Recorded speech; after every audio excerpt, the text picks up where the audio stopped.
Thank you, everyone, for coming onto the call, Exiting Babylon, Status Correction.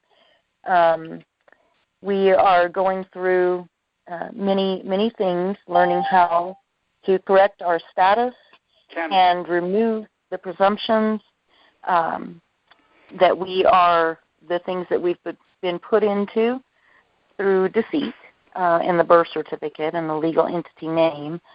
And so tonight we have Ken Dost on, and Ken Dost has been doing this kind of study for many years, and he has done like a reverse engineering of how these things work. And he's nailed down the patenting and copyright procedures that have been used, and he's just done a tremendous amount of work to help free everyone, and he's got quite a history here, and a lot of it I'm not completely sure about, but I do believe that he's got a degree in architecture, and you can certainly see the architecture in his work. So, Ken Dost, if you're out there.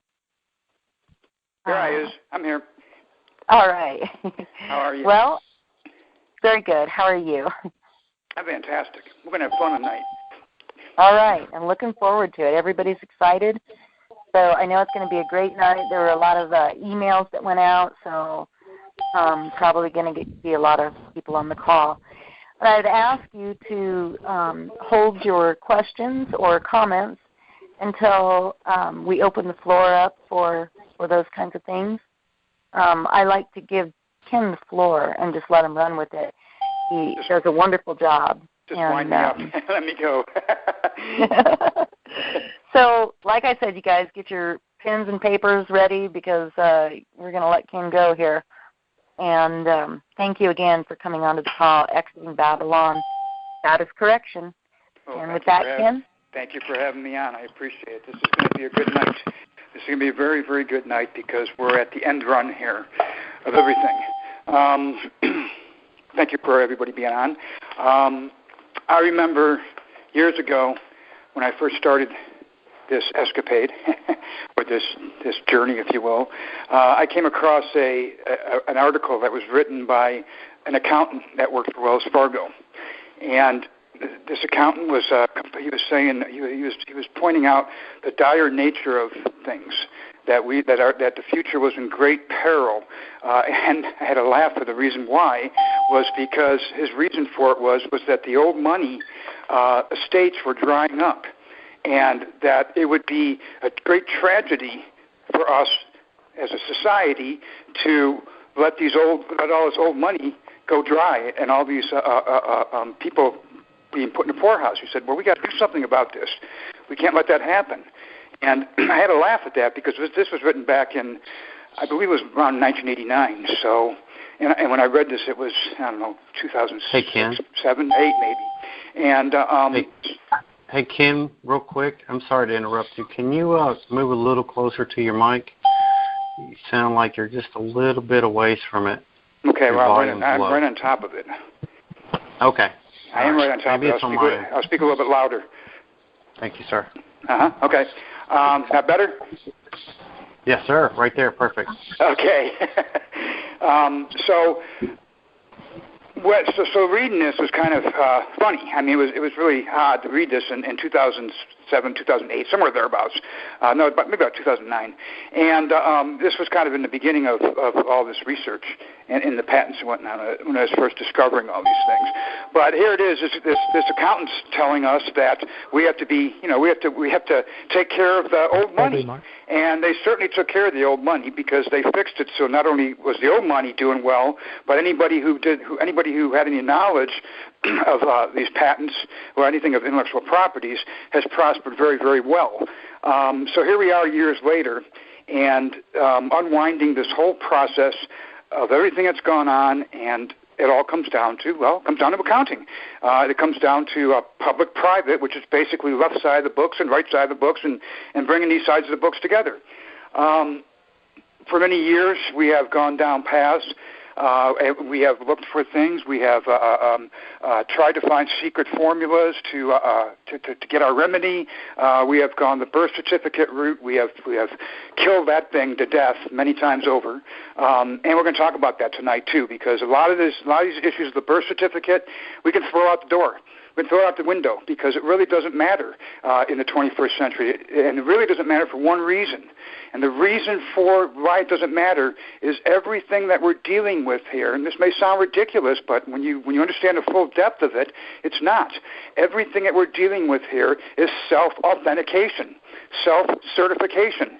And this was all a result of, we can thank the Federal Reserve for this, for allowing the banks to operate freely without any kind of laws or any kind of regulations overseeing what they were doing, and, of course, protecting any lines of businesses that attached to a national association.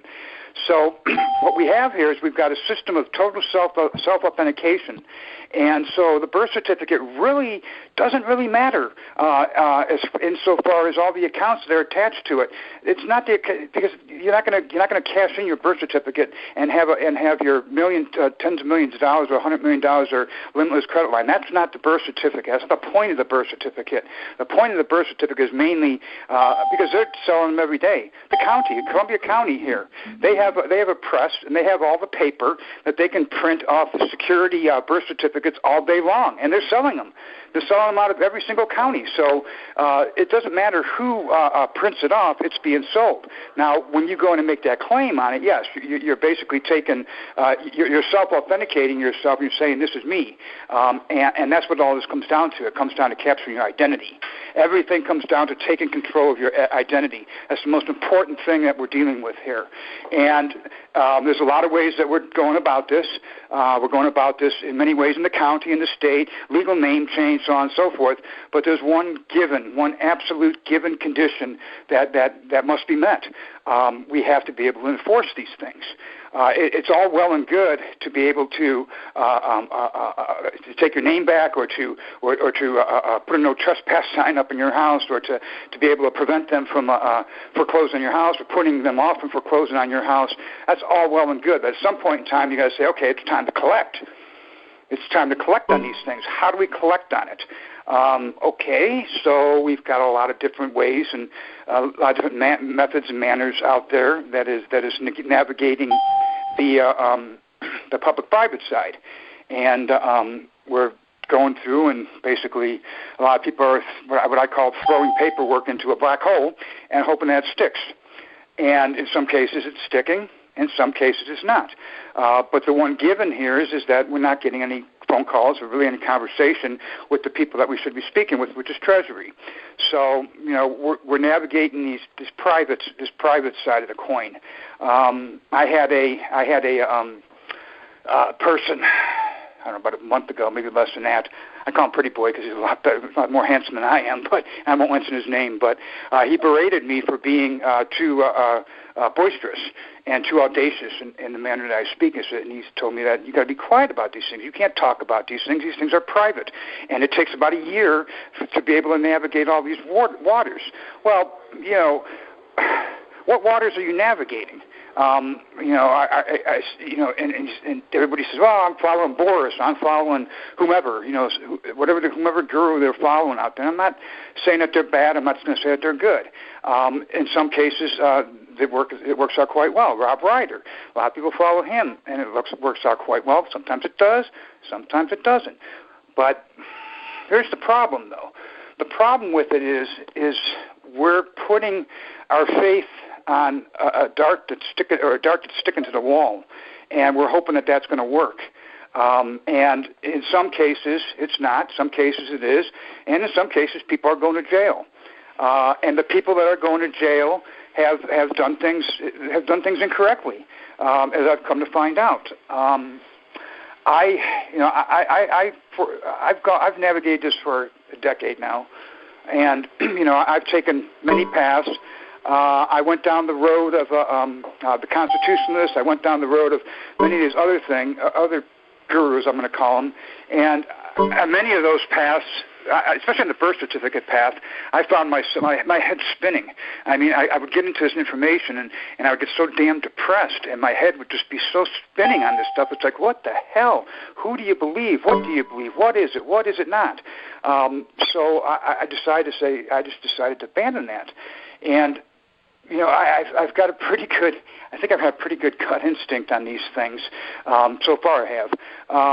Insofar as the Constitutionalists are concerned, I went that way with Bundy's, and I was on that path with him for a little while. I mean, I wasn't a diehard of that movement at all. As a matter of fact, when I went down to Burns, I made it very clear that I was not a Constitutionalist. I was not a militia person. I was down there in peace because I don't want to subscribe myself to any kind of a movement of that nature. But something was wrong about it. Something didn't feel right about it. My gut instinct told me, no, something's not right about that. And it proved itself to be wrong when I came across the 1790 Copyright Act. I mean, that really, really put everything in place for me as far as all my research is concerned. It really locked things in. And but there were a couple of little things that, were still empty out there, not connected. And that was, how do we get remedy? What is the ticket to remedy? And how do we get it? And when you're dealing with something we're dealing with here, we're dealing with a stolen identity. Everything that's happening is through a stolen signature, a stolen name, and it's more than life-death issues. It's more than birth certificate issues. It's more than, we've gone down this path of the mother's birth canal, and and at the end of the day, and I'm sorry to say this, and I don't want to be insulting to anybody about this, but at the end of the day, it doesn't matter for shit. It doesn't, because at the end of the day, what we're dealing with is processes in commerce. We're dealing with processes to status. We're dealing with issues of paperwork. So when we find remedy and we talk about equity, for a while there, I was on the exclusive equity side of the coin. I was very much so. I'm very much on the side of that, with the exception of you cannot get exclusive remedy through the county or state probate courts. You can't do it because they're crooked. The judges get a take of it. They're biased, and this is substantiated by two Supreme Court cases. I believe in a few years back. It was with. You got to help me out on this. Because I can't remember the name of the gal. Who's the big-boobed woman from Playboy Bunny that married the real wealthy guy that died? What's the name of that person? Smith? Anna Nicole Smith. Anna Nicole Smith, if you recall her. She married that real wealthy guy who was 80 years old. He passed away. She left everything to her. His kids came back and took it to probate and said, no way, where's our inheritance? And it went through the court system, and as a matter of fact, it made up to the Supreme Court twice. And the Supreme Court said that the state judges, state probate should have nothing whatsoever to do with any of these cases because the judges are biased. It should be a federal court, an Article III court, should not go through probate at all. So that tells me something. That tells me something right there, and it really does tell you a lot when we're dealing with issues that we're dealing with. I for a while there, and I did file the paperwork with a county court here, in exclusive equity. I filed the Treaty of Amity, and I filed all that stuff, and I did the non-UCC, which in my case was an equity bill essentially to HSBC's attorney, which she flatly came back with an email and said, I'm not going to abide by this nonsense, and it went nowhere. And this was kind of loosely formed around the research of Eric John Phelps out of Pennsylvania, who was charging, thank God I didn't pay for those classes. I never would. I feel sorry for anybody that has paid for classes that has gotten nothing out of it. I believe he was charging $2,000 to how to exercise exclusive equity, and As I understood, he succeeded in getting his decree from out of Pennsylvania, but because he made claims that basically spit on the United States, spit on the federal government, when he came back to say that he wanted access to his accounts, the court said, ain't going to happen. and again, this goes back to the fact that we missed the 1790 Copyright Act, which is very, very important because the 1790 Copyright Act tells us that we're dealing with our common law copyright, our name, and that the government essentially has proprietary ownership or overseer, if you will, of maps, periodicals, and surveys. And, of course, we're dealing with county records, IRS records, state records, so on and so forth.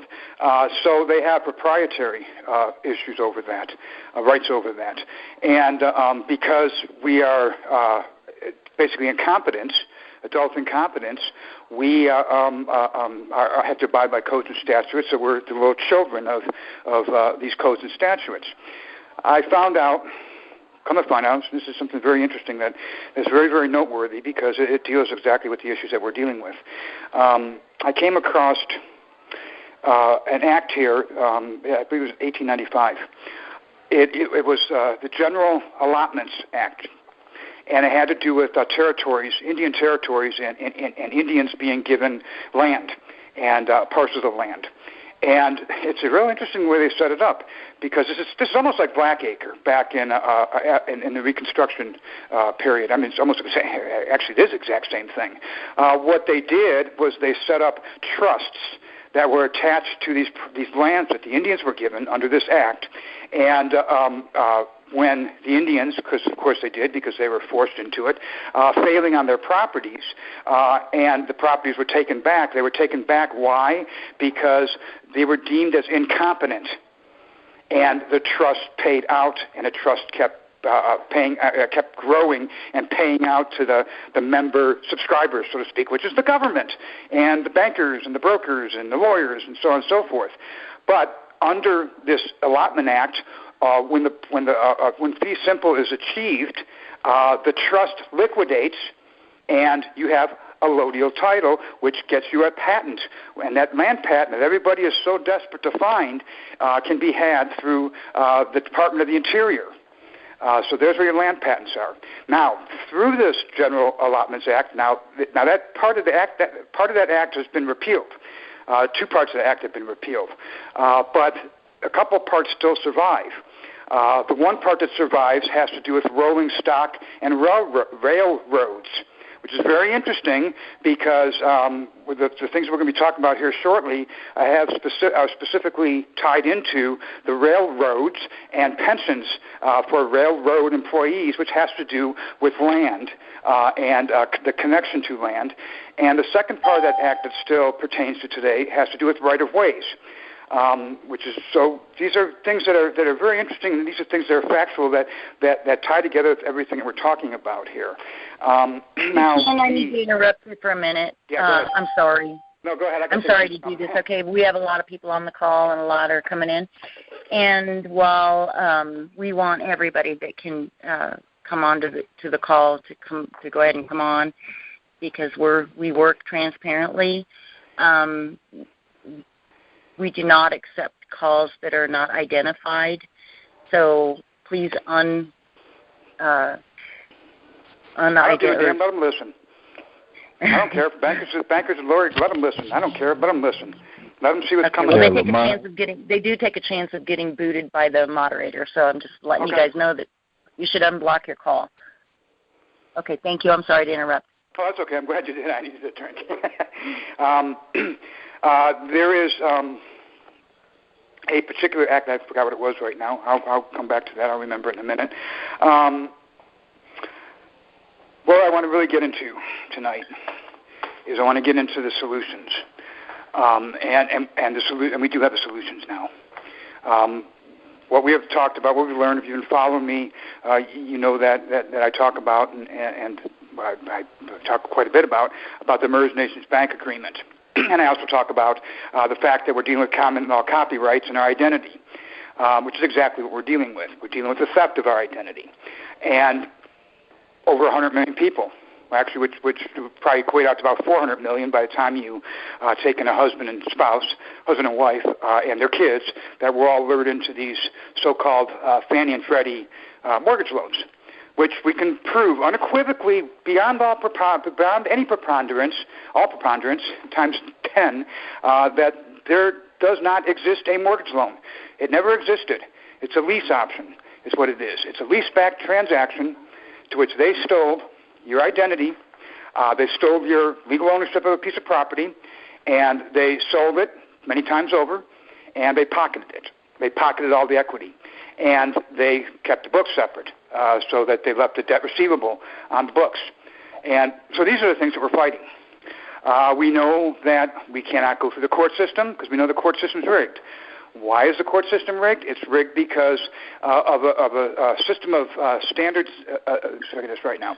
A voluntary system of standards and procedures that are ISO insurance services insurance service offices, I believe, ISO standards that are all these codes and statutes that are Treasury, that is IRS, that is all your agencies operate on these standard procedures that we apparently volunteered for. But we didn't. We were incorporated by reference. And one of the ways that we were incorporated by reference was through the Merged Nations Bank Agreement when we put our signatures on that Fannie and Freddie document. We were hoodwinked on a level that it's hard to imagine. It's absolutely hard to imagine the amount of deception that has taken place here and the degree that this goes. What's even more harder and difficult to imagine is how simple it really is. It really is simple. The difficult part is, of course, finding remedy for it. But at the end of the day, what we're dealing with here is we're dealing with a whole lot of presumption that if we stand up and say, nope, that's it, I don't want it, we're done, I rebut all presumption, blah, blah, blah, so on and so forth. And, you know, it's great. We all sit around, we twirl our thumbs, and we wait for the world to get better, and there's stuff foreclosing on us. What the hell is going on here? So, you know, we've got to find out, we got to travel a path and say, okay, where do we have to go here to get our remedy? Where do we have to go to get justice? How do we get justice? How do we maneuver these things? If you're in court right now, do everything you can to get the hell out of court. Because you're not going to find anything there, nothing. Yes, I understand that there's a few cases that, actually, maybe I was wrong. Maybe I'm going to be proven wrong on that because a few people have contacted me and they're having some success in their cases where some judges are coming back. And gal in Kentucky came back to me and said, a judge in her case said, wait a second here, something's fishy here. So he didn't sign off on the foreclosure. So I do think that some judges are waking up to this. I don't think all judges are crooked. I had a conversation the other day with Casey Tuckness and Michael Winston, who is the whistleblower from Countrywide, which is a very interesting conversation, and I hope to do quite a bit of work with them as well on these issues. And a judge was on the line. So what we have is we have judges that are that don't know what's going on and that are sick of these things, and they really don't know what's going on. And that's the whole thing. That's the whole issue here is you're dealing with a system of automation, a system of automated processes and certifications that are running the system and dictating how the system operates. And these are all business processes, of course. And, you know, I know some people get upset by, oh, my God, the county's a corporation. Of course the county's a corporation. Why should we be surprised by that? I mean, that's no surprise. We shouldn't be surprised by that. We shouldn't be shocked by that. We should be angry with it because as a corporation and as a resident or as a person living within our county, we should be a stakeholder in that corporation. And we technically speaking, we are. But we've been vanquished from that because of processes that are hidden, that pay profits to state officials, county officials, county business people and so on and so forth, that is to our demise. And it all goes back to this, and it really does. It all goes back to the whole issue we're dealing with has to do with our competency. It does. It's all hinged in that 1897 General Allotment Act. It really is hinged all in that. And that, again, it's hinged in the fact that once we're found incompetent, the trust that has been active liquidates to others instead of liquidating to us. And so what we have here is we have a system in place where it is more profitable for the people in the know, the people that know the trade secrets, the people that are keeping all of the information and this so-called sophisticated knowledge from us. They're getting wealthy, and we're getting screwed. And so we've got to get around these things. We have to find a way to find victory. And we can do this. We can do this. The door that we all have to go through, and the hub of this, is Treasury. Treasury is the only place that we can convert ourselves, if you want to call it a birth bond, call it that, that's fine, it is a bond, to convert that birth bond by our signature, because only a living person, and this is what you have to understand, only a living person can sign on a check. Only a living person can take a delivery of stocks or transfer stocks. Only a living can do that. Okay, so that's really the importance of making that conversion with that birth certificate through Treasury. You're coming in there and you're self-authenticating yourself. You're coming in and saying, this is who I am. By my signature, this is who I am. And these are my accounts. And this is what I plan to do with my accounts. We have to have an understanding, though, of what the birth certificate is. These people that are saying that's its death bond and it's your debtor, it's your slave bond. That's just a load of rubbish. It's bullshit. It's not true. Your birth certificate is represented by shares of preferred and common stock that were issued at your birth, and the birth certificate is representative of about 10 savings bonds that we never cashed in. Savings bonds, not debt bonds, savings bonds. The debt side of this comes into the fact that that when we rolled over into adulthood and we never made our claim on the land and basically self-authenticated ourselves as living people and capable of taking care of ourselves and not needing the assistance of codes and statutes or public benefits, that we become the debtor. So we've got to make a distinction between it, because some of the things that we're saying, some of the things that we're talking about, some of the things that we're making claims to, some of the verbiage that we're using I don't want to sound, I don't mean to be demeaning anything, because I did the same thing. We got to change it because it's wrong, it's outdated, it's incorrect. If we're going to go ahead and make these claims, we got to get rid of some of the nonsense that we've been talking about, and get down to business at hand, because that's what we're dealing with here. We're dealing with commerce. We're dealing with business. We're dealing with stocks and bonds. Okay, we're dealing with the fact that we're a debtor because that's how our Treasury functions. That's how we function as a bankrupted society. And that's just the way it is. I mean, it sucks that there's no money and there's no gold, but at the same time, though, it doesn't, because we're dealing with a system of credits. And to sit there and say, oh, we have no money, there's no money in the system. Well, if I gave you, and this shuts them up instantly when people complain about bringing real money back, and they complain about that. And I said, well, if I gave you $1 million in credit, would you complain? No, of course you wouldn't, because that's the way our society functions. That's the way that things operate, and it's never going to go back. It's never going to go back. And if anything else, it's operating in the digital world, and it's operating on Bitcoin and, what's the other one? The other one is, I heard of another one a couple of days ago. Can't think of what it is offhand. But we're dealing with issues of that nature. So what we're dealing with here is, hold on a second, I got to take a drink. Okay, what we're dealing with here, we've got to roll through Treasury. Treasury has our accounts, but we have to do one other thing.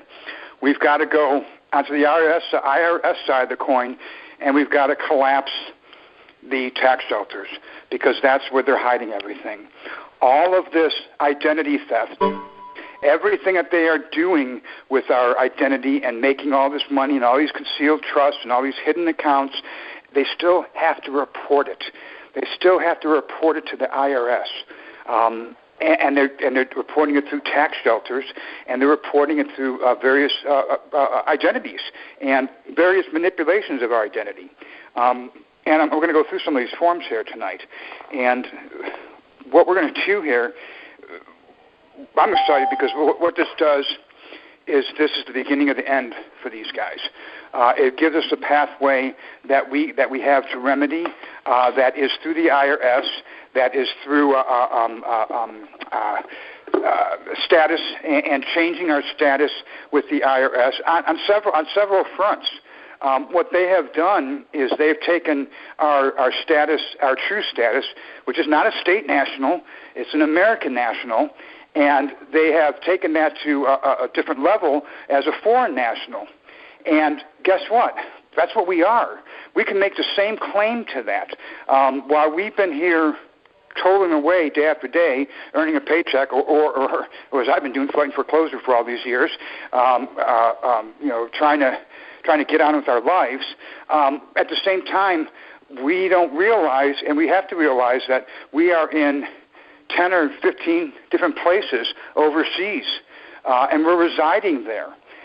You've got to understand, and this is when we talk about the fiction, you've got to look at your fiction in a whole different way. You've got to look at your fiction as a little mini you. And that mini little you, that little Kenneth W. Dost, which is in all caps, he's residing over in databases in Luxembourg. He's residing over as a book entry at Cedal Corporation or Cedal Bank. He's residing at the DHS office in Australia. So Kenneth William Dost, my alter ego, if you want to call that, he's all over the place. He's all over the place, and he's ours. When somebody says that he's not yours, that the all caps name is yours, bullshit. It's yours. It's yours. It's your identity. It's your identity that they stole and they put a value to. They put you in CDOs. They put you in credit-based databases. They put you in information databases like CoreLogic and whatnot.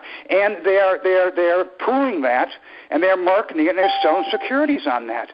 Well, damn it, that's you. That's your marketable value.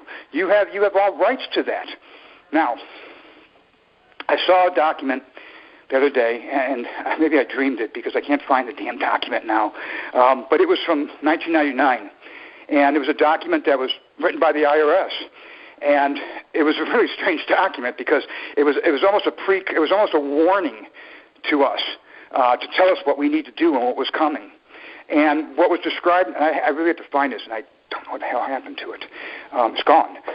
But what it was describing was, it was telling us that there's schemes that are taking place, are going to be taking place, that bifurcates our identity and takes our identity and profits on it overseas and in different financial capacities, and that it's basically illegal. But the saving factor, if you will, is, and this is across the board. I'll point this out to you as we go through documents here. That clearly say that this is a shell game, and the shell game is as long as we don't tell them that they're the actual beneficiaries and equity owners, we're okay. As long as we don't tell them, so can't say nothing. Now this replicates dramatically and can be shown and seen very, very clearly in the tax documents. I came across, now I've got documents in the Treasury right now. I've got communication from the IRS basically threatening me because my taxes are not up to date. They're 5 years behind, telling me that I'm a tax protester and blah, blah, blah, so on and so forth. But at the same time, though, they also said, in their certain way, that, hey, get your, because they're already familiar with what I've got in the Treasury. and they said, hey, get your taxes updated, your filings updated, so that we can do a proper assessment.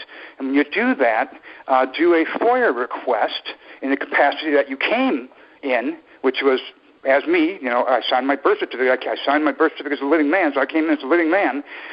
So that I'm under that capacity.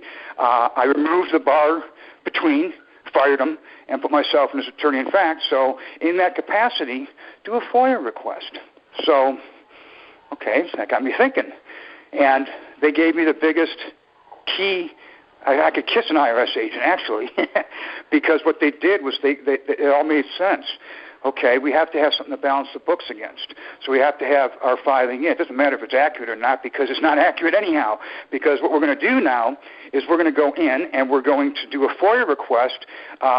And because we're doing it in the capacity that we are, and again, it's very important that you know this. It's very, very, very important you understand that you have a bar between you and your all caps name.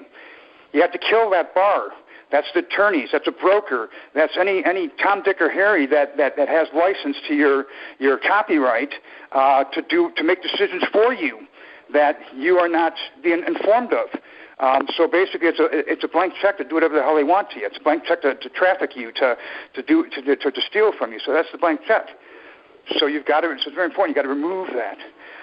But then what you do is when you see that once that's removed.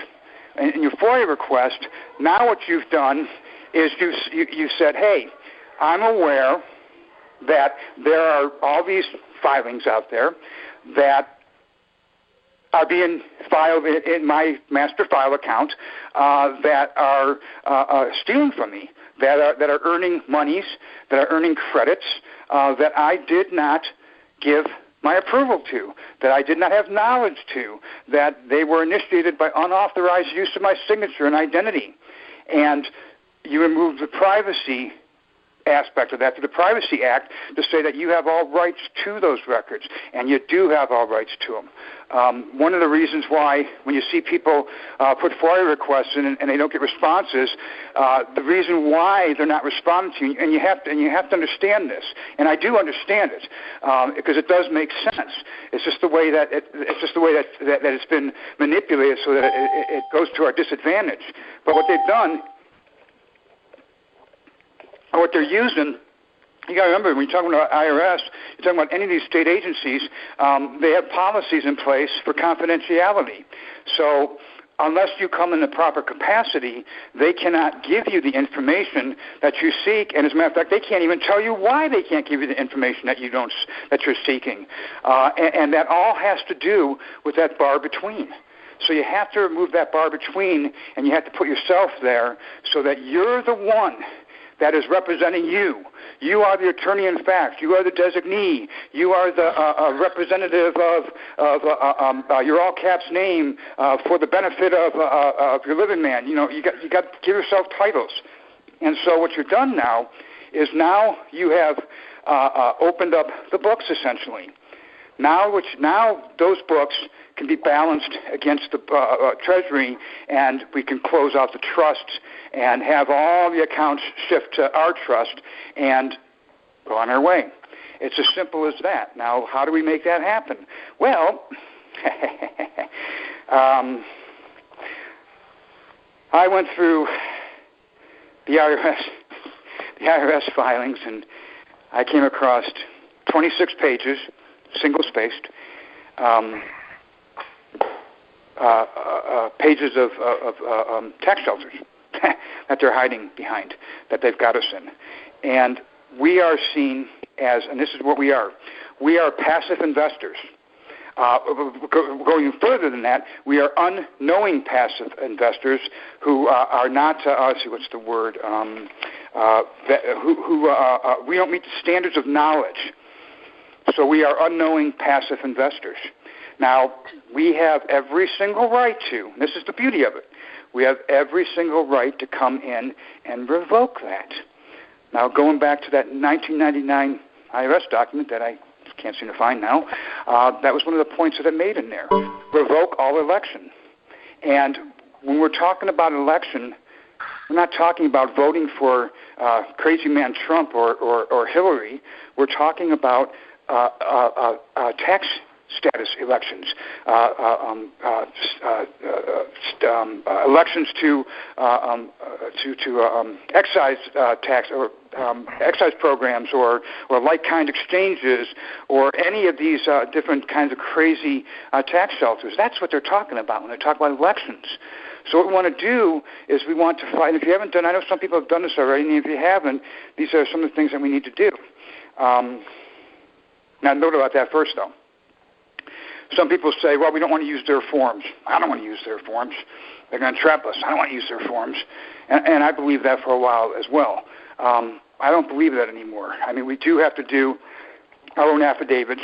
I mean, even the IRS, even in a lot of these filings here, when you go through and you read them, it tells you that, you have to file an affidavit or declaration or something of that nature. But at the same time, though, we have to kind of grow up a little bit, and we have to come to an understanding of we're dealing in a society that functions on processes, and whether we like them or not, there's some processes that we have to follow to be able to get what we want and to get ourselves properly situated.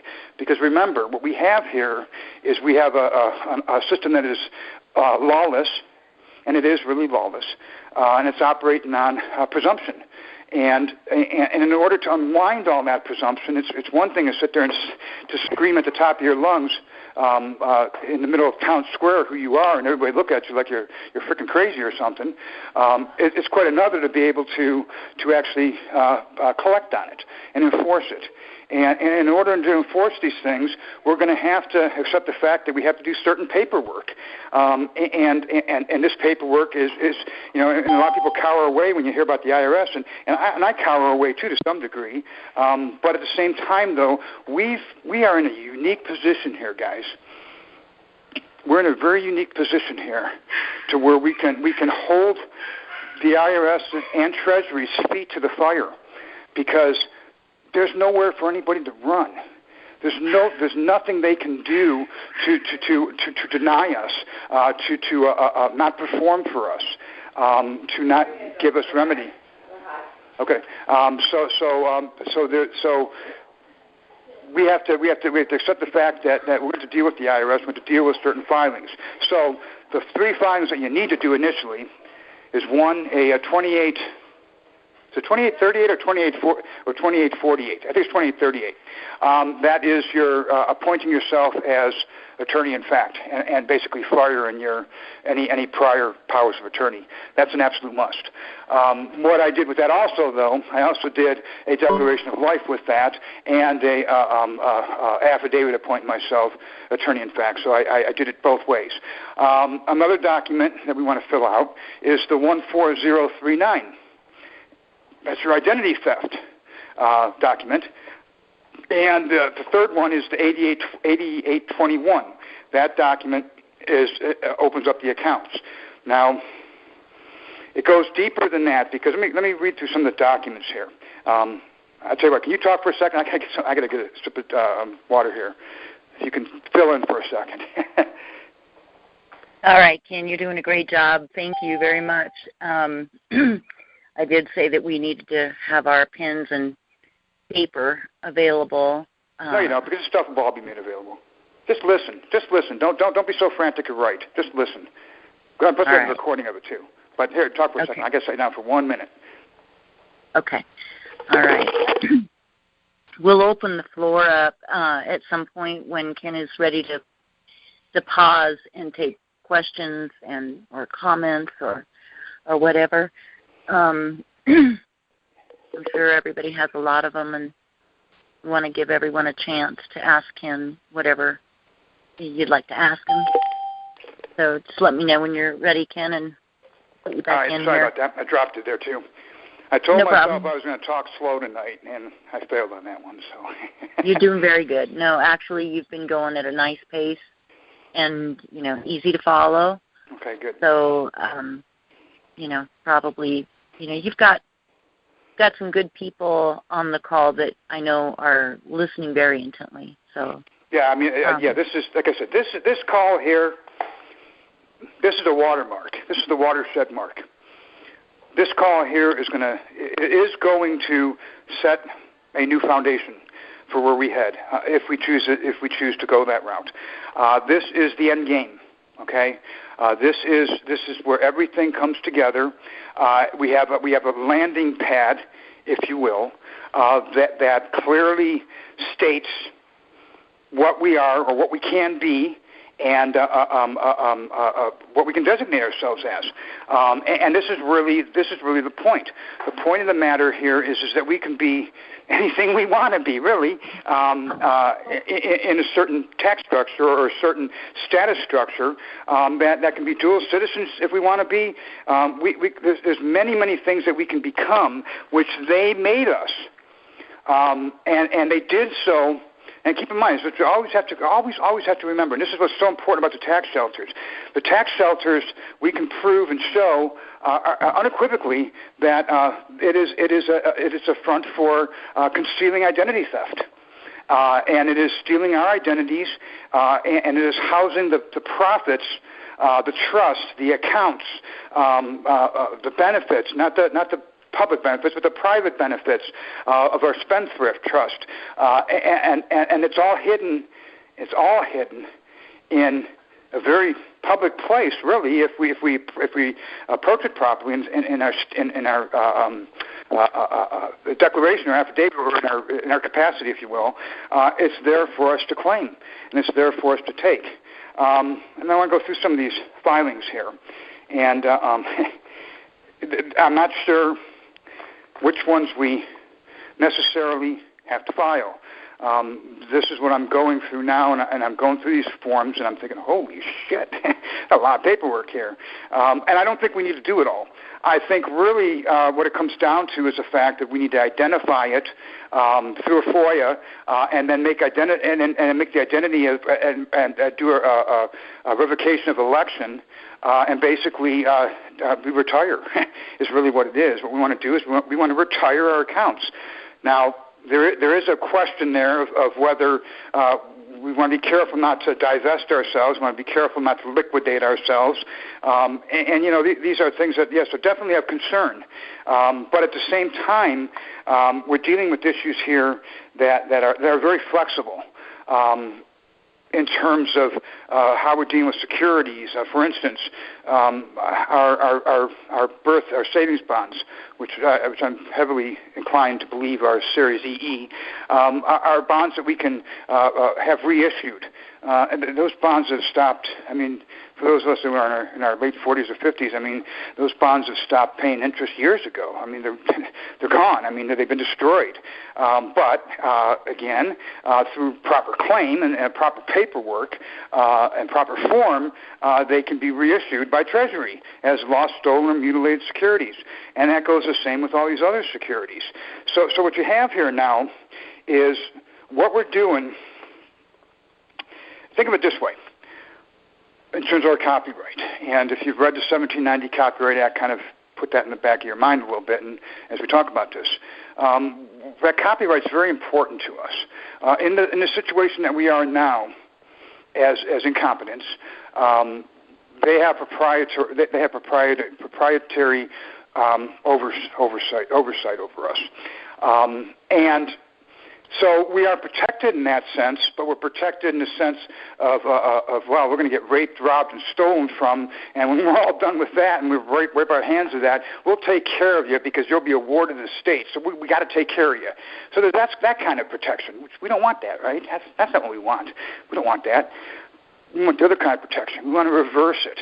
We want to reverse it to where when we roll into Treasury, we are coming in as just soleil on the soil, living man, living woman, executor, with all constitutional protections, with a shared copyright with Treasury.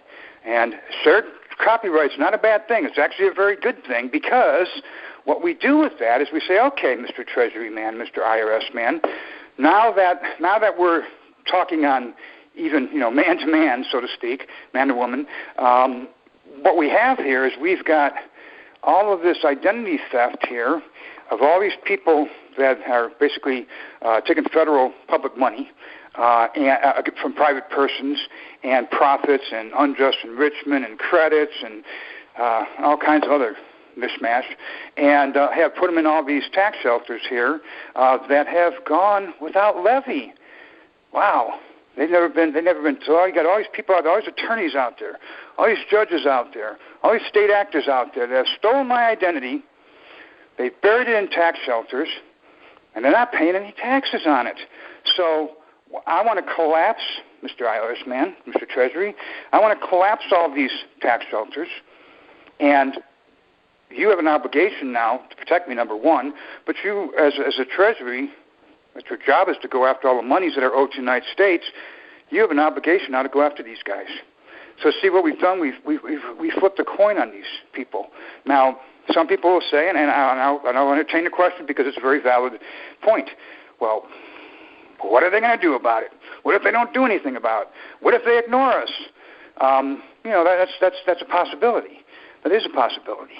But and that's one of the reasons why we're talking here tonight. And that's one of the reasons why we've got to educate ourselves, why we've got to come together on a common ground, and we have to force the issue. It's an issue that shouldn't have to be forced because we do have all right to go in and make our claim.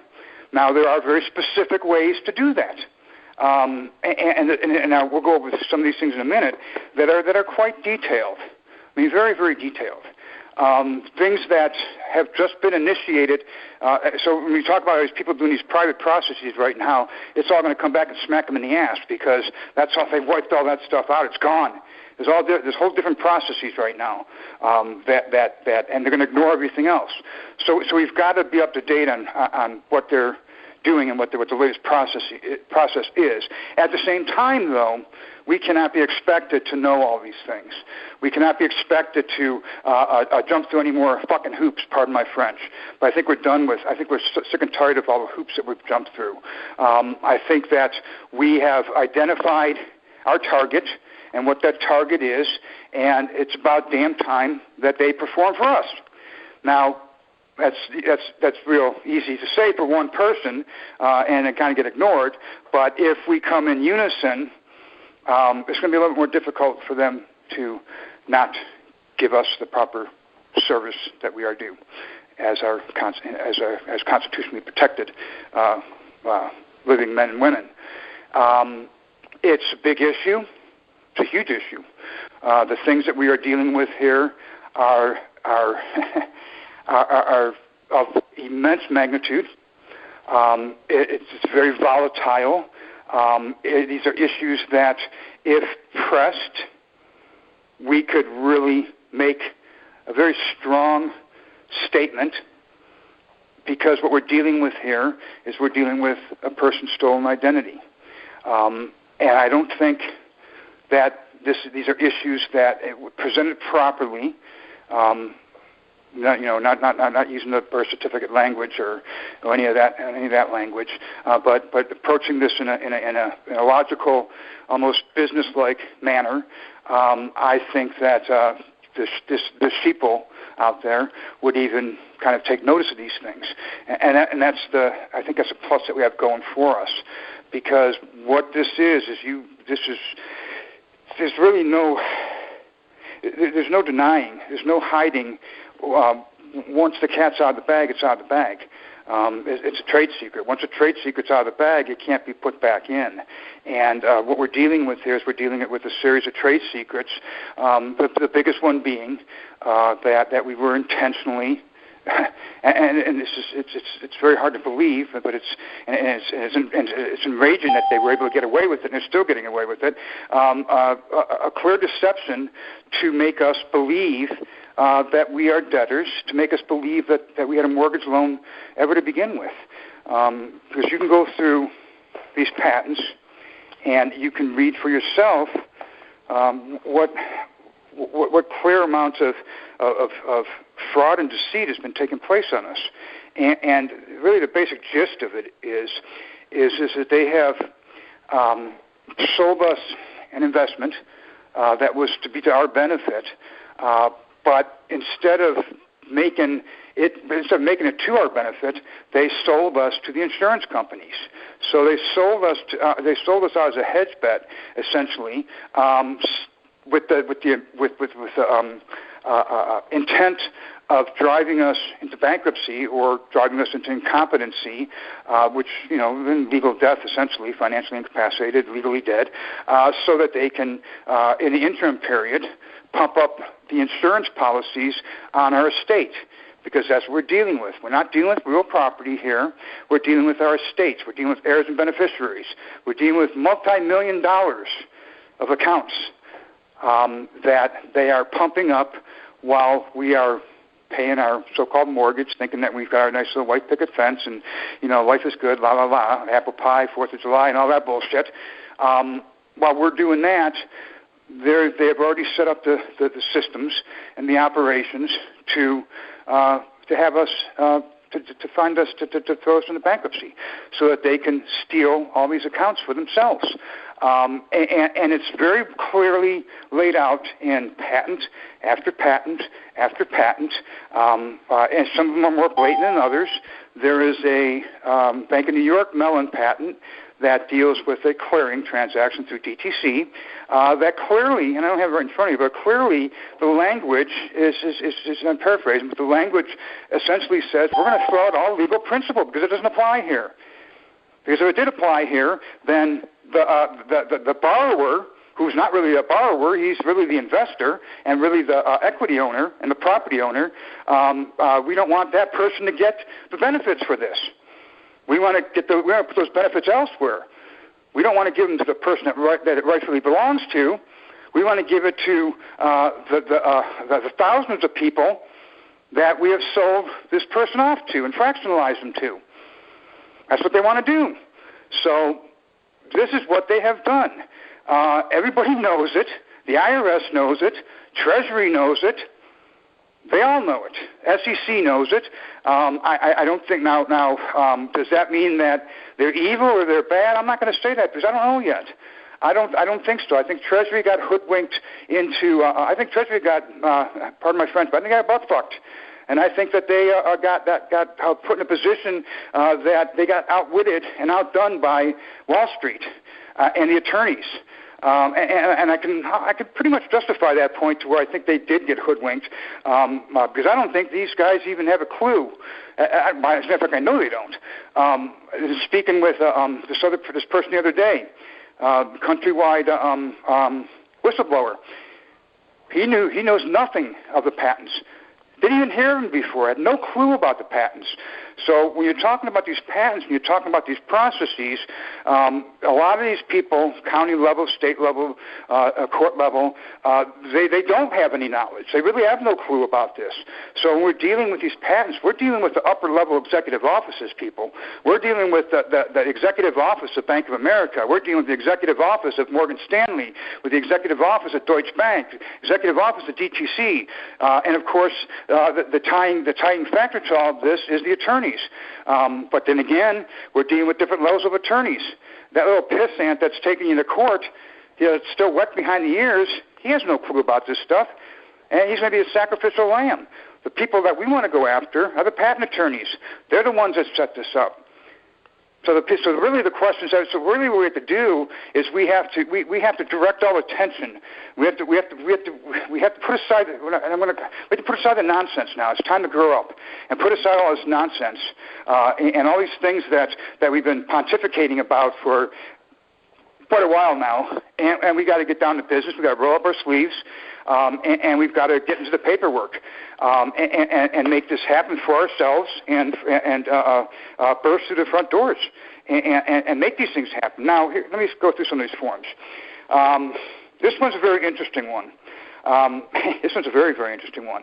I'm going to read part of this one to you because this one strikes me this one really strikes me because this has to do with ministry. This has to do with Scientology, essentially. They call Christian Science in here. And it's real interesting. This is a Form 4361. And it's an application for exemption from self-employment tax for use by ministers, members of religious orders, and Christian Science practitioners. And it's very interesting because it goes through here. Here's the certification. If I could read this to you. It says, I certify that I am conscientiously opposed to, or because of my religious principles I'm opposed to, the acceptance, and get ready for this, for services I perform as a minister, member of a religious order, or not under a vow of poverty or Christian Science practitioner, or any public insurances that makes payments in the event of death, disability, old age, or retirement, and that makes payments towards the cost of or provides services for medical care. Public insurance includes insurance systems established by the Social Security Act. So what is that telling you? What it's telling you is they're saying we don't want any public benefits. Why? Because we want our trusts. Do you see that? Interesting.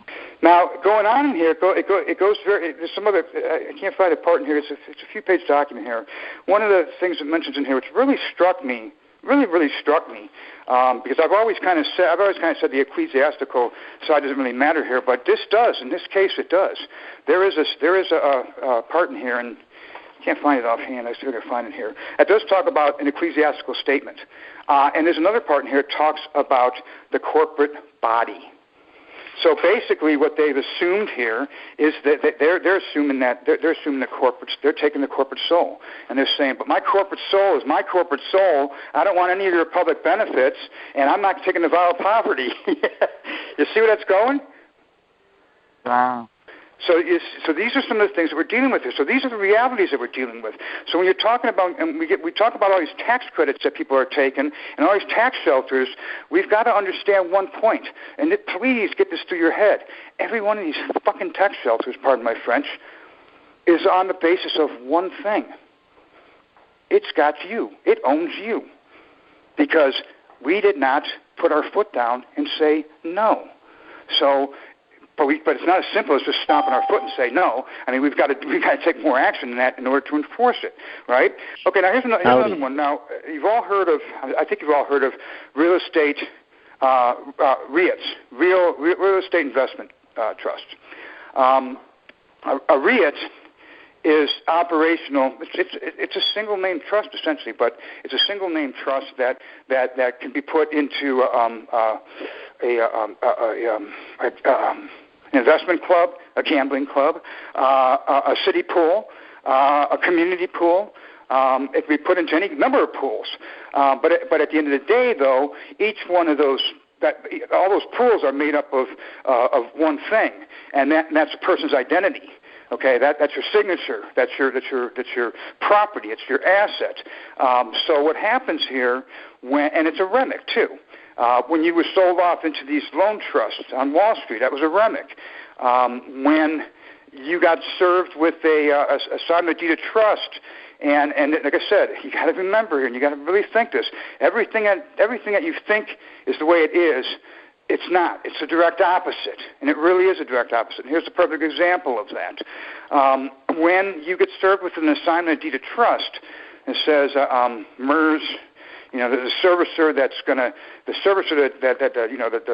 low-life servicer that reads off a computer screen. Now she's going to assume the identity of the vice president of MERS, and she's going to make an assignment to HSBC trustee for in my case, own it, mortgage loan asset trust, BAS series, blah blah blah blah blah, so on and so forth, series 2005-4. That's a REMIC, and what's the first thing we all do? We all became, or thought we became proficient at PSAs because that's the only document that we had anything to look at. So we did exactly what they wanted us to do. And we made the argument, we went into court and said, well, wait a second here. That trust closed back in October of 2005. It's 2008 here. How the hell can we be assigned that trust? You know, and we were never assigned to it. We were removed from the trust. That's what's really happening. It's the opposite. They removed us from that trust into a single name REIT. And a REIT, the tax codes in the REIT, cannot hold any assets. It has to basically a passive. It has to pay out 90% of its assets or its monies. So all those monies that are paying out, that REIT is us. All those monies that should be coming to us as credits, they're giving them to somebody else because we haven't come in and said, no, those are ours. They're not theirs. Those are ours. So what they've done here, so we've got to become we've got to become sophisticated here. We've got to kind of become a little bit more knowledge on our investments and our configurations of what we've been converted to. When we talk about derivatives, I know that we say that we're talking about Kenneth William Dost, all caps, and any derivative spellings thereof. We got to go beyond that, because we're not talking about derivative spellings of our name, although we are, but we're talking more than that. We're talking about conversions. We're talking about digital conversions. We're talking about being morphed into tax credits, into biofuels, into gas guzzlers, into REITs. Okay, so we're configured into all these different configurations. That's what a derivative is. Well, a derivative is a creature of copyright law. And a derivative, it's very simple what a derivative is. What a derivative is, in its raw form, is a slight alteration to a copyright that doesn't change the underlying purpose of that copyright. Okay? So what was a Fannie Mae document? It was a copyrighted document. Okay? It was a work for hire. So basically, when we signed that document, we signed up as a contractor and as an employer, and we were employing the services of Litton Loan or Ocwen to do services for us. Now, if it was on the up and up, and everything was properly represented to us, all those credits that were being serviced or being being serviced would be coming back to us. But because we were lied to, and we were made to believe that we're a debtor, that we have a mortgage loan, those servicers are putting it into tax shelters, into insurance policies. They're having a good old time with our identity. And they're making a fortune off of it.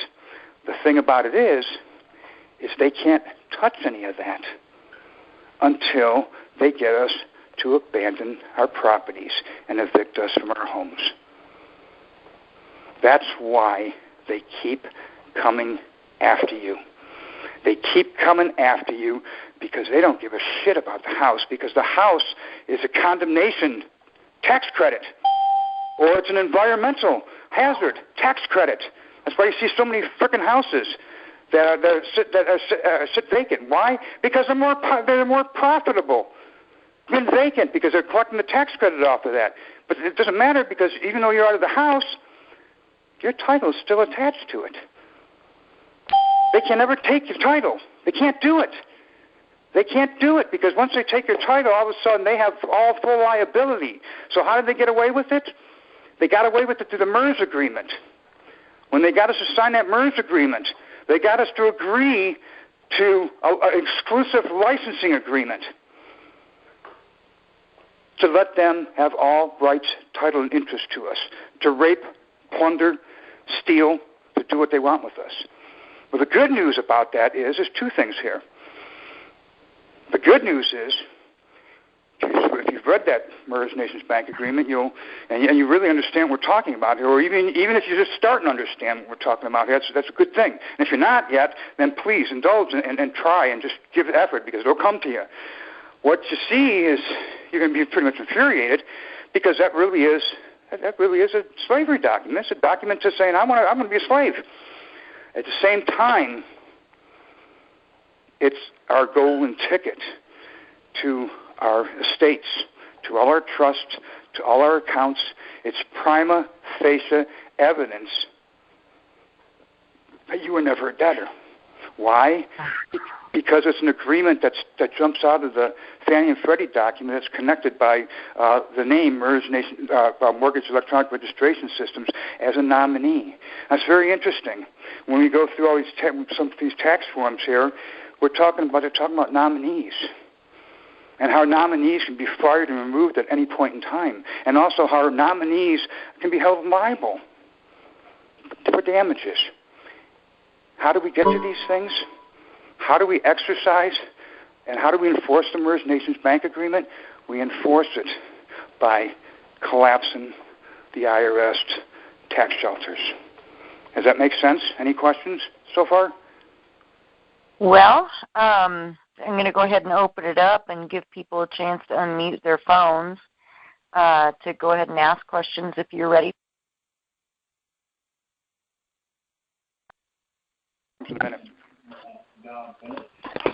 Okay, so anyone out there have questions for Ken Dost? I'll ask some questions. So Okay, Ken, who's this? This is Ben in Ohio. Ohio. Hey, all right. My native land. Yeah, I know. You know me. Yeah, go ahead, please. So how do what kind of paperwork will we need to do to class the MERS or whatever, or what do we need with MERS? What I did, what we all got to do is we've got to roll MERS through fiscal services, Treasury, and IRS and make it part of our claim. And the claim is really the claim goes to rebutting any knowledge, any agreement, any.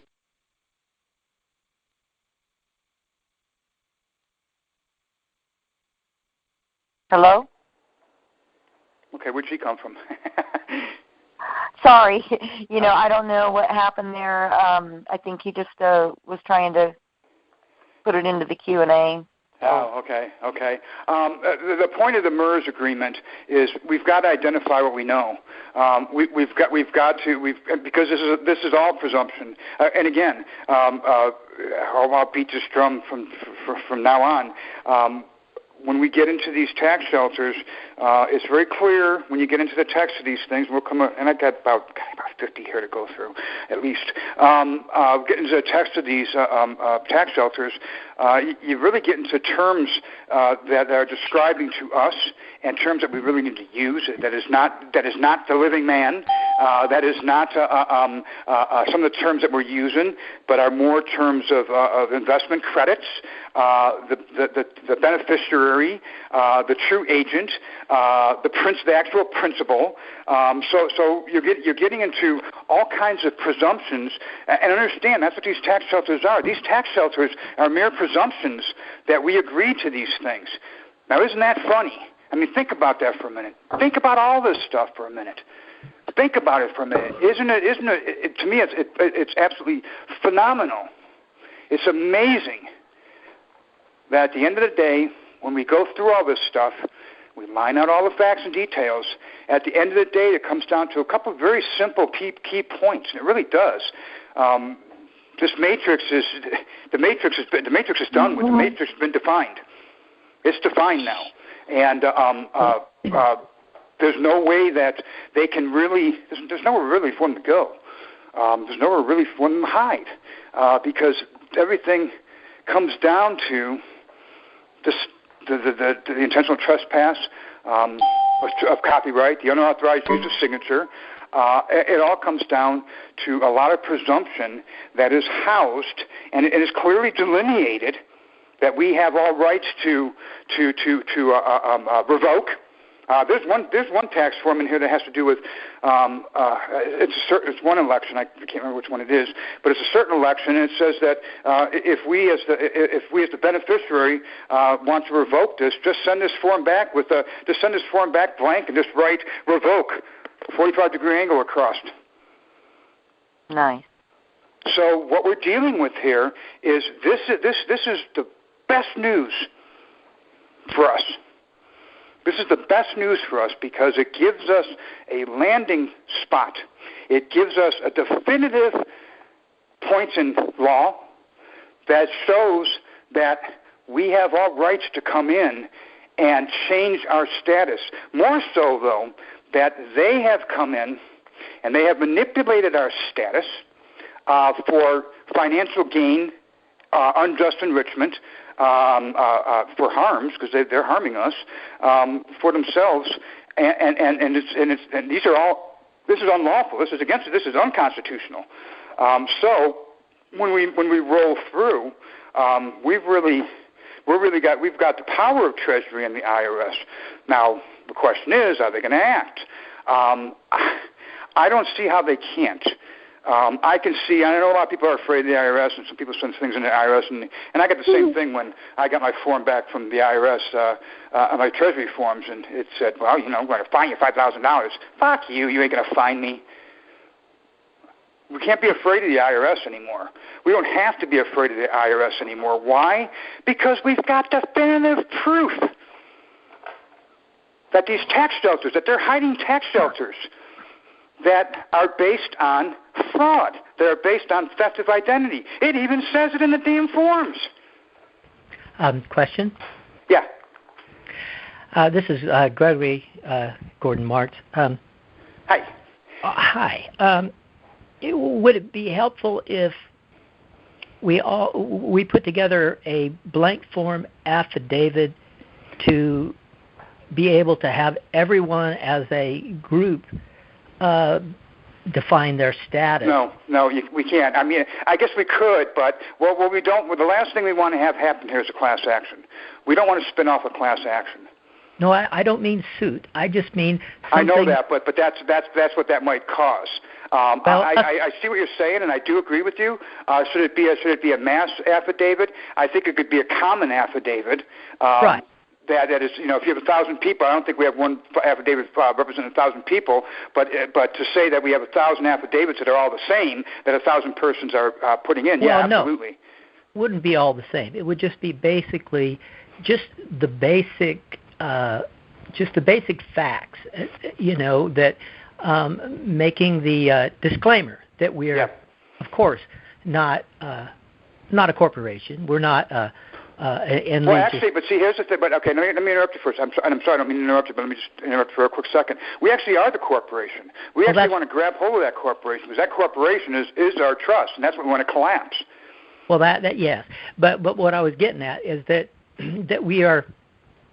we're not that, but we control it as executors and basically make everyone the executor of their estate. Because of course, when they put their foot down on that footprint, they created the estate and they became the executor at birth. They just haven't claimed it yet. Now that we can claim it, you know, just something so it you know, trying to go after the you know, I think that there on all of these tax shelters, we need to do a forensic search and find out just exactly, you know, what a lot of the backgrounds of them are, and then do FOIA requests on each one of them to find out, you know, differing. You know, we could find ourselves basically. Right. Well, I don't know if I necessarily agree with a forensic audit. I think a forensic audit is an order, but I think it's an order after we do the FOIA request to Treasury or to IRS, because we have to kind of be the authority on that and expose those accounts. And then yes, there definitely is going to have to be an audit, a forensic audit at some point in time, because there's so many accounts out there that are kept off books, and these are all the hidden trusts and all the hidden life insurance policies. Those are all kept off books. So yeah, we would have to do a forensic audit at some point in time. But yes, I agree with you. We have to come up with several blanket statements. I think that we have to use the language that's being used, specific to the tax shelters, specific to our identity. In other words, that we were unknowing passive investors and equity owners, and language to that effect. Yes, absolutely. I think that yes, we got it. Yes, we have to go through the front door. Yeah, I don't agree on giving it back. There's some that say that, you know, you just completely disenfranchise. You know, no, we're not giving it back. We don't want to give it back. What we want to do is we want to take control of it. We want to be able to decide for ourselves whether we want to, because our bonds are going to be converted. Okay, do we want to liquidate those bonds, or do we want to convert those bonds to stock, or do we want to retire? You know, so really, I think it's a matter of, it's taking the executive position and taking over the administration. We don't need you to administer to us anymore. We don't want you to administer to us anymore. Well, the executor position. Thank you. And if I can interrupt here, I think we have a lot of callers online and people that want to ask questions, and I need to ask you guys to please hit *6 so that you can be put into the queue to ask Ken questions. And we'll probably have to limit the time of each caller to about 3 minutes. So 3 to 5 minutes probably. So if you guys could, try and get through your question and whatever within that time frame, that would be great. Well, you broke the fun up. Well, sorry. I'll jump off if somebody else. Well, no. Go ahead. Go finish your one point though, because you were getting something I want to talk about. So go ahead and finish. Well, as executors, we're our own court, basically. We right. control. This is the highest form of the probate court. Now they did basically probate us with the registration at birth. Right. So that's definitive. We do own control of the right. estate. Well, and that's the point of that's the important point of understanding that that we're dealing with our copyright here, and again that 1790 Copyright Act. So what we're doing basically is we're coming in, we're firing them, and we're saying that we're taking over all accounts for our administration, or in conjunction with the assistance of fiscal services and Treasury, which I think we do want. We do want that. But we're going to be the chief. We're going to be the king's chief. We'd like to be able to get something. What I found about all of these folks that you try to deal with them, they're not going to respond in any way, shape, or form. Well, again, that goes how you approach them too. Right. You got to approach them in the proper capacity. That's real important. And you also have to, because you got to understand, and I do understand. One of the reasons why they can't respond or they won't respond to you is because they have confidentiality agreements in place as employees of Treasury. So there's certain things they cannot divulge to us unless we, in other words, for IRS, back, okay. For IRS, we're doing tax shelters here. They can't answer me anything about a tax shelter. But if I come in proper capacity, I say, listen, I got a form here. It's 976 that I understand, is attached to my name here. I would like to have information on that. So we're addressing it, and we're addressing it in proper capacity to where it should strip all confidentiality and all privacy aside. Yeah. Yeah. Now, whether it's going to actually happen or not is something to be seen. But again, that's why I think there's importance with numbers here. I think that one or two people rolling through, they could probably push us aside. But if we've got 1,000 people, 10,000 people rolling through this with the same essential claims, it's going to be pretty hard to push us aside because that's something that's going to backfire on them if they do.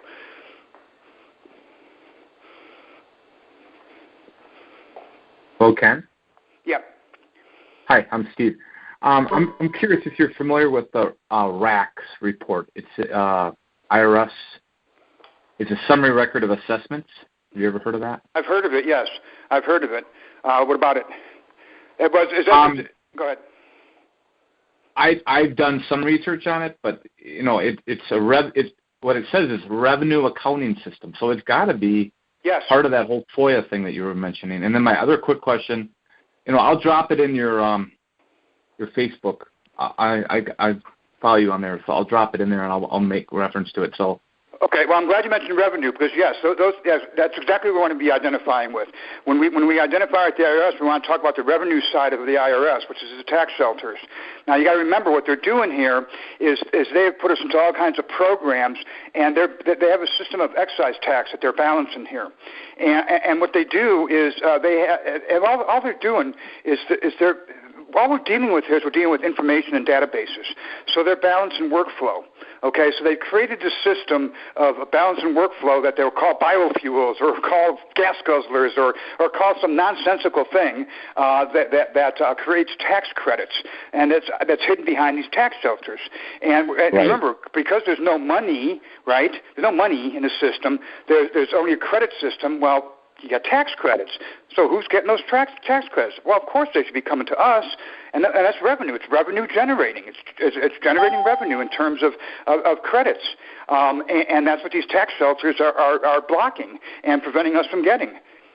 Have you identified who at the state level is like the state treasurer or the registrar? I mean, most of them, this is so that's a tongue twister word, decompartmentalized. Yes, that's the problem. Yeah, so they don't have a clue. No.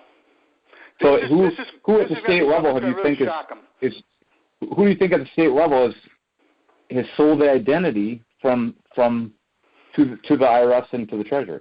Well, it starts with the Secretary of State. The Secretary of State is allowing unlawful acts, essentially. They're allowing the unlawful acts of bar attorneys and the bar's codes and standards to change our status without our knowledge. So that's where it begins. So this is where you have, for instance, I'll give you a for instance. Own It Mortgage, in my case. Own It Mortgage is a foreign corporation. It's a domestic corporation, but it's operating through CT Corporation as a Delaware corporation. So it's a foreign corporation, right? But then what you have is and I've tracked it down. I know where all my trust accounts are. They're under a company that was formed called KWD's LLC. And it's under a single name LLC, and that's where they're hiding everything. And this is listed as a domestic corporation. So what they're doing is they're floating us all over the universe as foreign, dignitaries, foreign traders, as foreign students, so on and so forth through these visas, and they're building up all these revenues and offshore accounts and whatnot. And then when they want to foreclose upon us, they domesticate us. So they put us back on as a U.S. citizen so that they can take our properties from us, and that generates a bunch of bonds. So now you got the bonds that are being generated through the county, through the district attorney's office, the treasurer. I mean, there's a lot of players that we're dealing with here. To the degree that they know what's going on, I don't think they look at it that way. I think they just look at it as here we are, a state that's trying to generate revenue, and they're going to get the revenue, take the revenue however they can get it. So I don't think they're really aware. I think it's a numbers game for them. I don't think they see the human side to it. Probably not. There's one last thing I'll say, and I think you've seen this because I shared it on your Facebook wall, but there's a short video that everyone should watch and share all around. If you just put this in a search engine, banks don't make loans. They purchase securities through deposits, and it's a 3-minute dialogue by an economics professor out of the UK. And he explains it beautifully in 3 minutes. And that's exactly right. Yeah, I agree. Everybody should watch that. That's exactly what they're doing. So thank you. Thank you. Before I take another question, I'm going to talk about one other thing. The banks know what they're doing. The banks are teetering on. They're at their end points here. We're operating under. Now, this is what when we get into Treasury and we get into FATCA. It's probably too much to get into tonight because it's going to go off into all kinds of other subjects. We're getting into something called FATCA, which has to do with foreign affairs, transactions, something commercial act, I think, and we're getting into intergovernmental agreements to tax treaties. Okay, now we're getting into complex things here, but the beauty of it is we're dealing under FATCA. There's certain policies that I'm not going to get into right now because, like I said, it's going to go into a whole other thing. But it has to do with certifications. And remember what I said at the beginning. Everything we're dealing with here, it's like a birth certificate. It's when we sign it and we execute it, we say that this is who we are. We're self-certifying it. So we're getting the self-authority, and it's the same thing with these certificates. So HSBC knows this, and HSBC has a certain. They have 3 certificates that they're issuing through FATCA. Okay, now these are certificates that we want to do through the IRS. Basically say, no, we're the ones. Now, here's what they're doing. Now, they're issuing a certificate. Now, their certificate, when we think certificates, what do we think of? We think of our kids' graduation certificate or something that looks like that, right? we're not dealing with those kind of things. We're dealing with digital statements. And so what we have here with HSBC, there's one here, an individual self-certification form. And this is how blatant. And when I said everything's simple, and I really mean everything is really simple when you get down to it. This is how simple it is. This is how blatant it is, and this is what we need to attack, because this is where it'll all come down. This is their certification. Now, this is their statement. Now, listen to this. And they're attaching this to a, what they call an FFI owner reporting statement that goes with it's a W, which one is it? It's it's one of the W8 forms. W8BENE. Okay? Now, this is their withholding statement. Okay? This is what they said. Now, listen to this. We certify under penalties of perjury that the above information is true, correct, and complete, and that we are, in parentheses, I am, the authorized representative of the entity. Who's the entity? You are, named above. In confirming the rates of tax to be applied, as stated above, we have considered, where applicable, that eligible beneficial owners, A, meet the provisions of the relevant income tax treaty to claim a reduced rate of withholding, including any limitations on benefits provisions, and B, derive any U.S. source income received within the meaning of Section 804, income affected by treaty of the Internal Revenue Code. Further, here's where it comes in. Further, if FATCA Chapter 4 status was not provided for an underlying owner, we represent that it was because it was a pre-existing account that was not required yet to be redocumented under the documentation transition rules. What does that tell you? It tells you right there that they're going off an original signature, and it has been redocumented because we haven't come forward to make the fucking claim. Pardon my French. That's how this is the simplicity of what we're dealing with, people.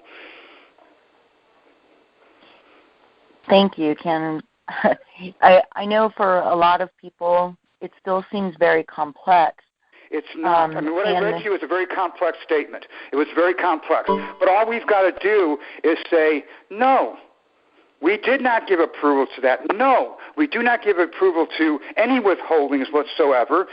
We revoke all that. It was all by unauthorized signature, and we collapsed the frickin' tax shelters because we have every right to.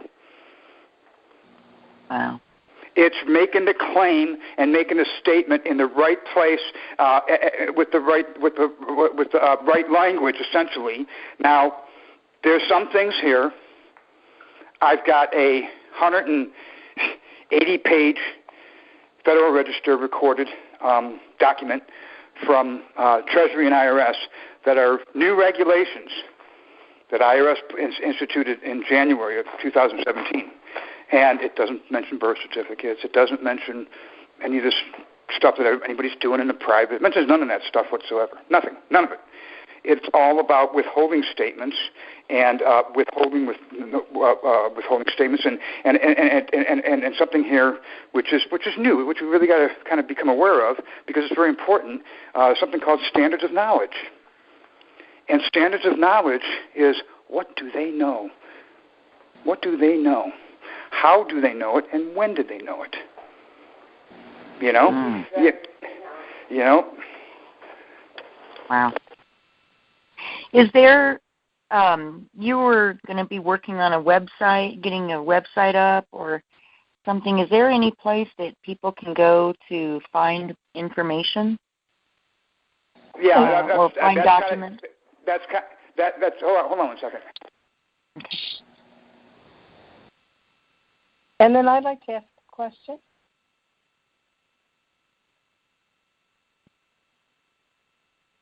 Sorry about that. My daughter's bugging me. She wants me to drive her somewhere. What were you saying?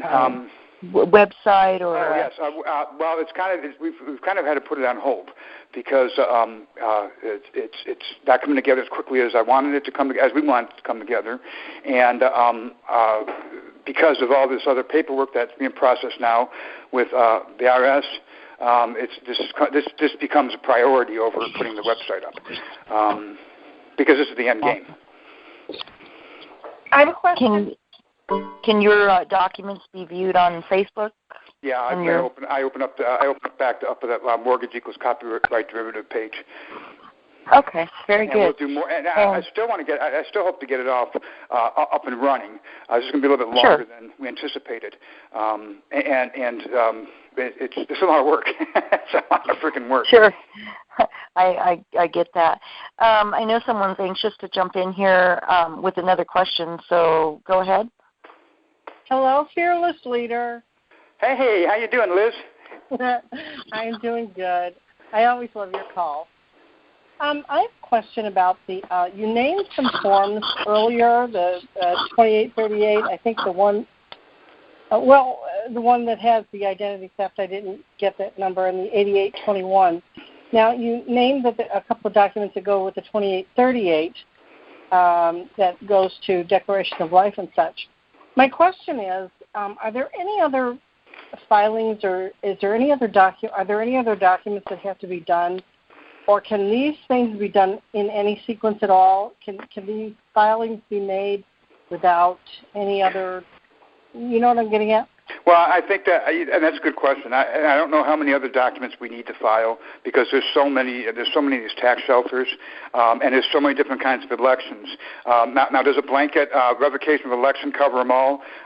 I think we want to be careful with a blanket revocation of all elections because there's some things that we don't want to revoke. There's some things that we want to that we do want to accept the election of, and some things that we don't. So I think it's going. I think at this point in time, it's going to be a testing process. But it definitely has to begin with those three forms because you have to take over. You have to fire all powers of attorney, and you have to put yourself in as the attorney in fact, the person that's going to make all the decisions. You have to state that hey, you've identified identity theft, and you've also got to give permission to open up the accounts so that you can see to what extent the damage or whatever you want to call it's been done. And like I said, there's a lot of different forms here, and it's quite incredible when you see it. I mean, like for instance, here's Form 1120 PC, which is a U.S. property and casualty insurance company tax return. Do we want to see that? Hell yeah, we want to see that. Because they're taking they're taking casualty claims. The judges are taking casualty claims. So they have to file these things. So do we want to put in a request to see that form? Hell yeah. Okay. Here's another one. Do we want to do another? But the big one that we want to do, that we definitely want to do, and is the 80. Is the 80? Where is it at here? Hold on a second. Let me find it here. I think it's the 80. I want to say it's the 8115. I could be wrong on the number, but what it is we want to change the accounting. We want to change the accounting process because what's going on here? We have a one-sided accounting system where all these tax shelters are kept off books as we've come to know it, but the credit side is kept on separate books. So we want to bring the books together. Well, how do we bring the books together? Well, God dang it, there's an IRS form for it that we want to recharacterize the accounting. We want to change the accounting method, and it's a pretty lengthy form that goes into great detail on many different aspects, and do you put a check on it? Do you want to change the accounting for this? Hell yeah. You want to change it for that? Yeah, maybe not. This one? Yeah, definitely. So these are these are things that we need to kind of weigh through. But the beauty of it is that in all cases, where these tax shelters are dealing with one basic premise, and that basic premise is that we agreed to go ahead and be the passive investor. And here's something that really pissed everybody off. This will make you angry as hell, and it makes me angry as hell too.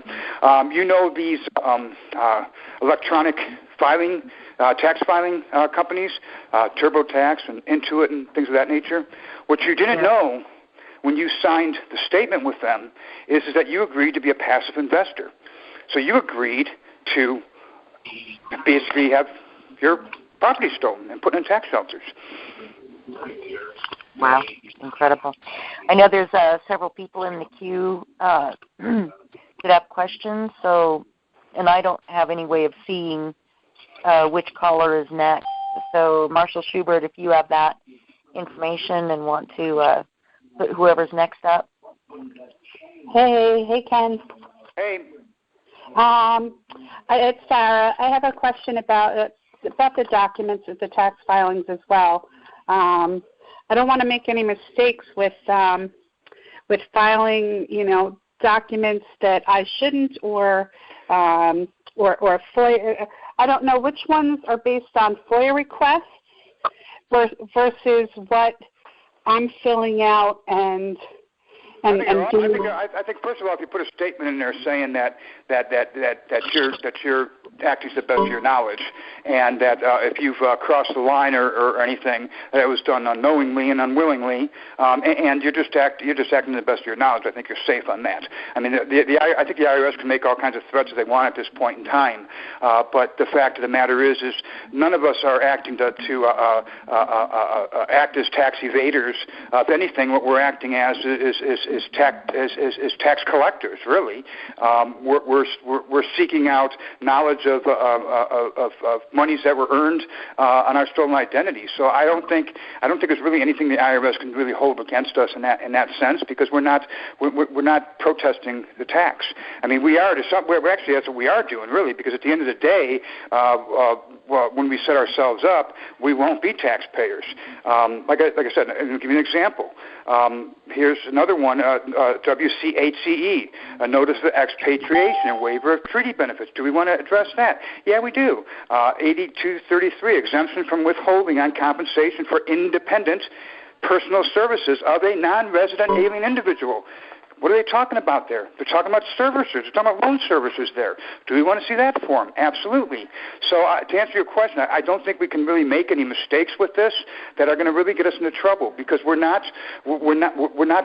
protesting a tax. We're protesting the fact that there's been earnings. We're protesting the fact that we don't have a proper assessment of what we actually owe or don't owe on taxes, and that's what we're trying to get at. Okay. Thank you. Okay. I know that you guys are in the queue, so just feel free to speak up. Like I said, I can't see the board, so I don't know who's next. Hi there, Ken. How you doing? Good. How you doing? Pretty good. I just have a question. I've noticed that you do some comments, on Facebook where you say principal secured party creditor. Yes. So what is your point of view on like UCC1 filings and non-UCC filings? Well, I haven't put mine in yet because I'm not so sure. I'm not so sure it's absolutely necessary at this point in time, and I'm also of the opinion that it depends on what capacity you're going to act in at the end of the day. And what I mean by that is that if you're going to go in and like me, I'm going to retire basically. So I'm going to want to close out my accounts, or I want to bring them over into a private contract trust, and I'm not going to basically be acting in commerce. Now, if you're going to operate yourself and set yourself up as a bank, you're going to want to go through FDIC and OCC. In that case, and yes, I would definitely think that you want to do a UCC1, and then of course UCC3 is processing things through. But I think that is something that really is more of a decision and more of an action after we roll through Treasury and the IRS. That's my opinion. And what does principal secured party basically means? You're first. You're the principal of it. Principal secured party. Now this goes back. This is specific to the 1907 Articles of Incorporation under Delaware for the Corporate Trust Company of America, which we know now is Wilmington Trust, but more specifically is CT Corporation, which is the agents that are acting for all these banks and so on and so forth through the state. The reason we are the principal secured parties because of those articles of incorporation. We, as the natural person, have agreed to allow a principal to be the overseer of all our accounts and have all decisions to trusteeship, to creation of bonds, stocks, so on and so forth. So it's a principal that is acting on our behalf. So the reason why we're the principal secured party is because all of these transfer statements, all of these actions that initiate foreclosures, all of these transfers that are occurring underneath the signature of a principal that is acting on our behalf and our so-called approval.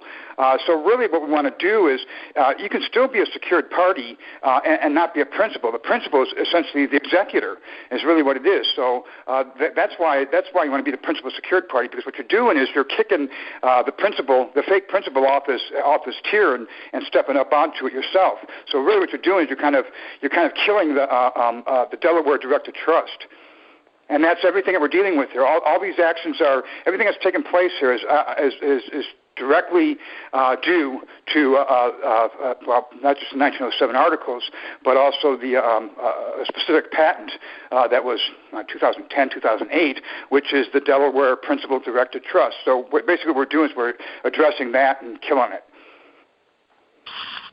Okay, what about some people that I see are doing DBAs or filing, doing business as a fictional name, stuff like that, and they get like an EIN? What is your point of view on that? Well, we got to do the EIN. But now it's interesting that you mentioned about the DBAs, because in a couple of these forms here that we're addressing, it's specific to there's a couple of forms, more than a few forms that ask for your trade name. Kenneth William, all caps. Or if you want, it says, and this is what it says, or if you desire, you can put in your name as a DBA. Now, it doesn't say you have to be registered as a DBA. It just says you can put your name in as a DBA.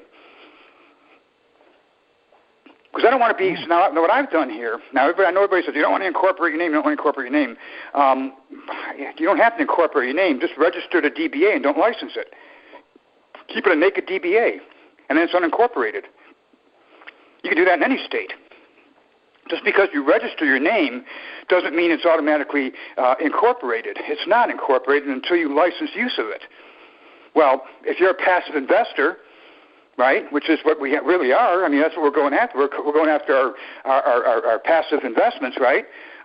If that's what we are, then we don't want to be a licensed to DBA, because if we license a DBA, then we become a sole proprietor. If we become a sole proprietor, then we're going to get nailed with all the taxes. So you got to be careful on how you approach that. Question, Ken? Yes. From Greg Martz. What about the worrying about the idea of contract and entering into their jurisdiction by by the submission of some of the forms? And well, I don't think we have too much of a concern with that at the point at the level that we're going in, because we're going in as the executor, we're going in as the principal, we're going in and claiming the tax shelters. So we're really not who are we really contracting with.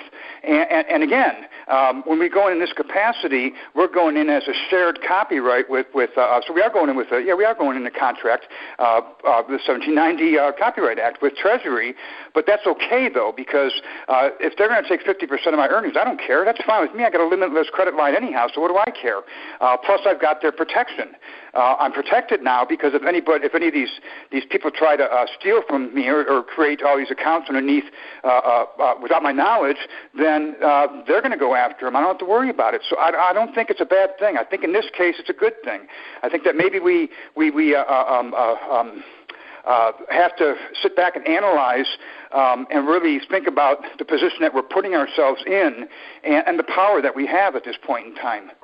Well, yeah, they are the trustees, basically, of, and they have to act as a trustees. Being right, and you're also going to through a Form 56. You're also going to appoint them as fiduciaries. I appointed Maldonado out of the IRS Puerto Rico, Cheryl Morrow, Commissioner of Fiscal Services, and Munchin as Treasury as the fiduciaries. Okay. And see, the nice thing about this now, what makes this nicer, instead of throwing things into a black hole, which is what a lot of people are doing right now, is that we've gone beyond. We've looked on the other side of the wall. So actually, what we've done is we've really done our homework now. Now we really have done our homework. We're not putting because we're putting these people are doing these bonds and doing these and sending all these documents to Munson and saying, well, if I don't hear from you in 30 days, then I'm going to assume you accepted it. I mean, that's all well and good, but it's just not going to cut the mustard anymore. It doesn't work. That doesn't cut the mustard because there's processes that have to be done. And we're remiss if we don't look on the other side of the wall. And that's what I've done. I've looked on the other side of the wall, and I said, well, it doesn't look too bad over here. It actually looks great because we can collapse everything. Well, the administrative process will work if you can't get them to respond. You can basically, through tacit procreations or different items like that, you can force a response, or which can be admissible if it has to be. Well, I'd rather not file liens against judges or anybody. Oh no, no. Now the administrator. Now, if these processes failed, then it would be appropriate to file a suit and file action against them, because now you've exhausted your administrative remedies. You haven't got the response, and so what you're suing for now is tortious interference of your expected inheritance. Yeah. See, and those cases are succeeding. Well, in some cases, they're just forcing you into that. They can't with their non-response.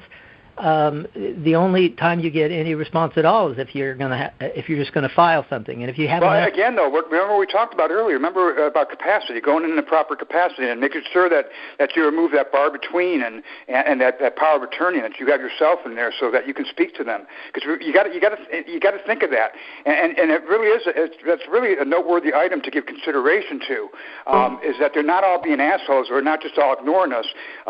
Remember, they've got policies and as employees, and there's certain things they've got an employee guide to follow. So I think we need to think twice about why they're ignoring us, and is there something that we can do to tear that down? And I think that what's going to tear that down is removing the powers of attorney and being specific as to the forms that we're talking about, so that we have a direct connection with them then.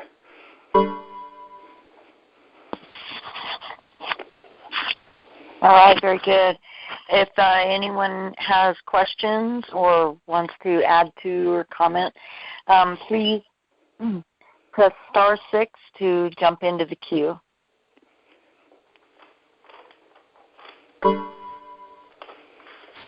Well, Ken, as usual, it's a lot of information. If people go to your Facebook page and look on there, is there anything in particular that you would recommend that they view, or? Well, it's hard to show information on there. I mean, no matter how you look at it. I mean, I've got the mortgage equals copyright derivative page. It's just hard to be able to view it on there. I'm gonna try doing more of these conversations that we're doing. I'm gonna try doing more of these things to illustrate. I want to do some videos, and I want to get this website off the ground. I mean, that's the most important thing, to really get people to understand these things. But I mean, I will be posting stuff online. I'll be talking more in this capacity as I am, and I'm hoping to be able to get some release to get this somehow get this website going.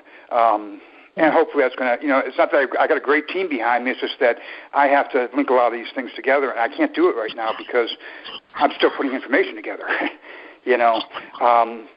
But But I mean, what I think the takeaway from all this is that this is all very good stuff. This removes a lot of the. It should remove a lot of the fears, a lot of the barriers, and it should definitely capture your attention, if anything else. These are things that this is the end game here. I mean, when you can unravel this, and basically eliminate all the rabbit trails that go nowhere, and you can find a house for it or a home for it, that's a good thing. That's a good thing, because they're always, and the problem that we have here and that we've suffered from is that it's an endless it's rabbit trails. There's nowhere that we can really hang our hat on to say, okay, this definitively shows that we're this or we're not that, or you know what I'm saying. But this does. So it really is. It's really a powerful tool here, because at the end of the day, it does come down to standing firm on who you are and what your rights are, and your rights as a property owner. And it also should, if you don't understand it, you should also understand that what we're dealing with here is we're dealing with a lot of, say, alter egos of ourselves that are out there, that are making money, that are hurting us. I mean, it's those alter egos out there in terms of all these fractionalizations that everybody's grasping at. And that's one of the reasons why, and well, that's not one of the reasons, that's the main reason why we're getting evicted from our houses, why the judges are signing off on it, why the police are arresting us, why our children are being taken away from us. And the direct cause of all of this is these money streams, these revenue streams out there that we're not putting our foot down saying, hey, wait a minute, those aren't yours. Those are mine. So, you know, once we put our foot down, we remove those revenue streams out there by basically going into Treasury and saying, hey, I'm here as a whole person, and I want to rein in all my mini-me's and all my fractionalizations out there. Once you take all that back, then you've taken away all their power. And if they mess with you at that point in time, you can take them down. And you can clean their clock and take everything that they own from you, because they don't have any power over you anymore. Ken? Yeah. This is Greg again. Say, I think that, a lot of this, I'm getting an awful lot out of this. And if you need any, I've got a hosting plan with unlimited bandwidth, and I've got website experience. I've also with media and the like. So, I mean, if you need any help along those lines, I'd be glad to. I'll tell you what I appreciate that. What I really need, what would really help me, and this is the only thing that's going to really work, is I really need a team that's here with me. I mean that can work with me for a week or two solid, to where we can get things up and running, and I can give direction on what needs to be done and how it needs to be done, because it's too much for me, for one person to do. It's impossible.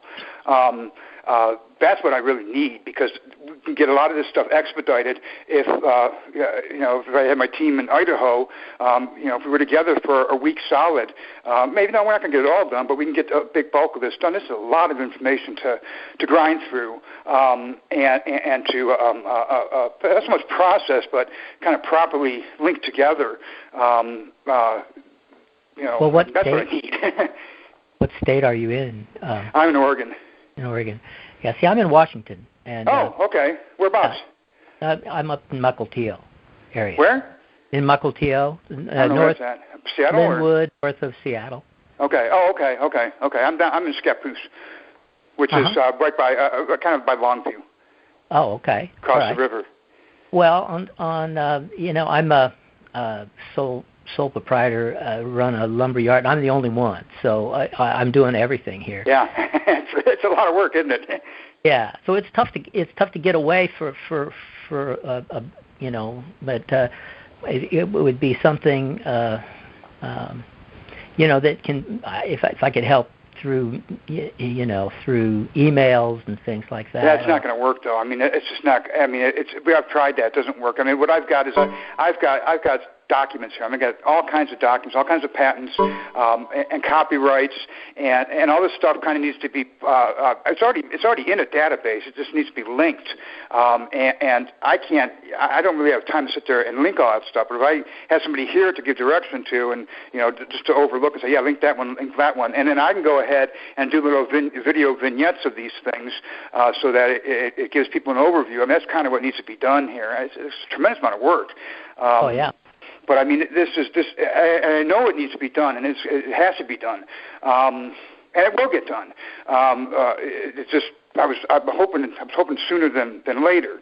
But again, until I process through the rest of these IRS forms and get that part of it done, then all these other things that are lagging behind that lead up to this are suffering by not getting done. If you know what I mean. That makes sense. Well, you've given me a lot to look into from this podcast here. I'm dealing here with the county a bit with non-responses, but they're in administrative default. They're actually in distraint for a year, and I'm wondering if I should foreclose on the.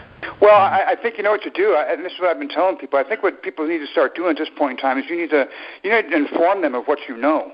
And that you need to inform them that, hey, I'm rolling through Treasury. I'm going to collapse your tax shelters, and if you want to keep on persisting, if you insist on coming after me, fine, you may get away with it. But know for a fact that I'm not going to be coming after you. The federal government will be coming at you. It may not be today, but they're going to come after you because I'm exercising my administrative remedies and processes that you've been denying me. If they want to ignore that, then that's their problem. But I think we need to put that information out to them to give them something to think about. Well, let them think about it, and then actually follow through with with the U.S. attorneys and post that stuff there to where. No, let them do that. Let them do that. No, let the federal government go after them. Yeah. That's the nicety of this. Let them go after them. That's not, let them do it. Because once you roll in the Treasury and you show them, and you make that claim, and you collapse these tax shelters, what you're showing them is essentially that they're taking federal public money from private persons, and really you've given the federal government all the reason it needs to exercise dominion over the state. Because now you've shown that they violate your constitutional rights, and you've done that by making that conversion into Treasury. Let them go after them. Yeah, that's the way I look at it. I mean, I think to me it's like I have a lot of anger and hatred in my heart for these people too, but I would rather clear my accounts and go sailing, and go live life, and let them deal with them. I never did have any animosities. I put everything on automatic pay. I mean, I just said here, I went by the aspect that I want to support the library and I want to support this and that, and so I just put it in escrow and I said, I don't want even, and I just paid it, and it, and I've got a few $1 million worth of, and I just was paying the tax on it, and then but they stole from me. When they stole from me, then thinking about it, and they did that through the shelters. Now, and see, so what you're now you bring up a perfect example of Treasury.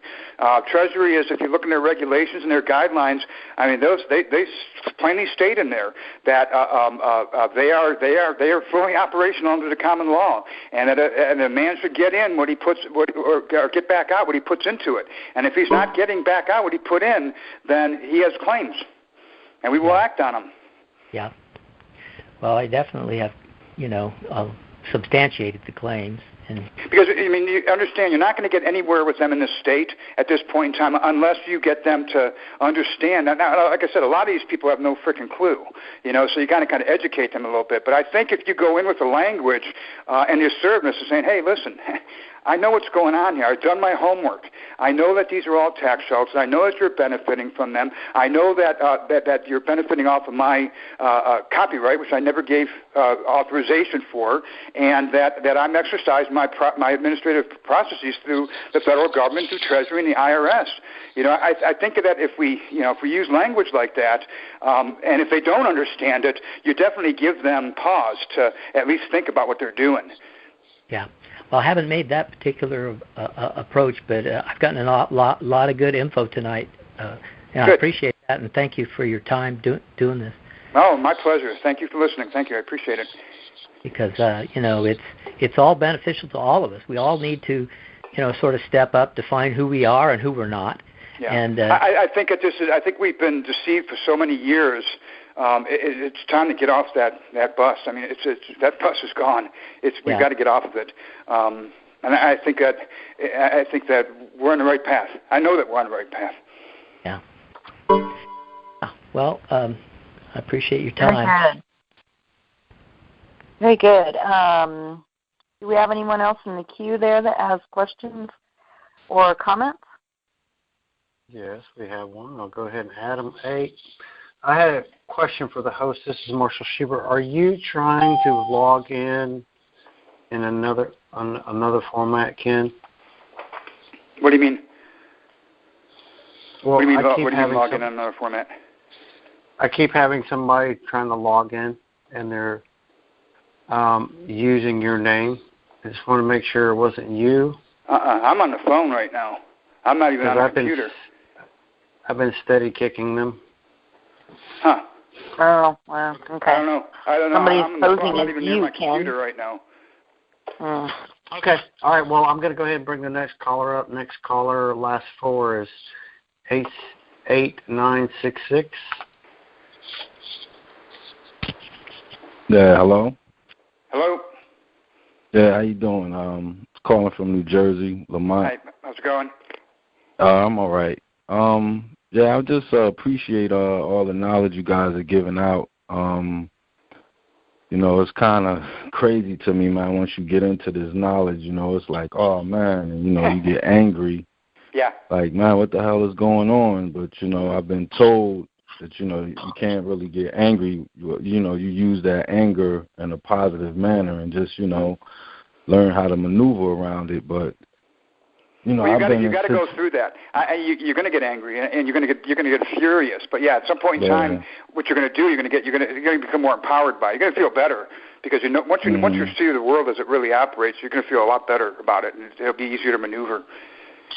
Yeah, definitely, because you know, I've been in court situations to where, you know, I put paperwork in and the judge tells me, you know, I can't talk to you and, you know, this and that, and, you know, they make you get a public defender, and then the public defender recuses themselves, so you get a pool attorney who still works for the public defender office, and, you know, it's just a lot of running. And they can't do anything for you. I mean, they're doing you more damage than good. Yeah, exactly, and I mean, that's what I'm seeing, because, you know, I've asked these attorneys about accepting a fiduciary position as far as, you know, doing as I say, giving them contracts, you know, stating that they are not representing me, they're just being a mouthpiece, and, you know, they're acting as if they don't know what's going on. You know, I ask them questions like, is this an article, what kind of court is it, Article 1 or Article 3? You know, I don't know. They, you know, and I wouldn't say they don't know, but, you know, they're more like, it seems like they're playing the game, and they know what angle I'm coming at, but it's like, you know, he doesn't know enough, so let's play with him, you know. Well, let me give you a little something to think about. A lot of these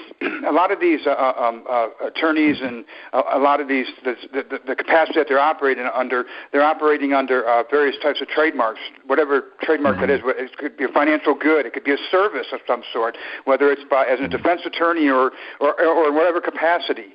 All of these are trademarks at some point in time, and underneath the trademarks there is where their security agreements are, and in every one of these, what they've done here, and this is real important and I'll post up a few of these. I've already got a lot of posts on my mortgage page, but I'll post up some so that they're up front so people can see them right away.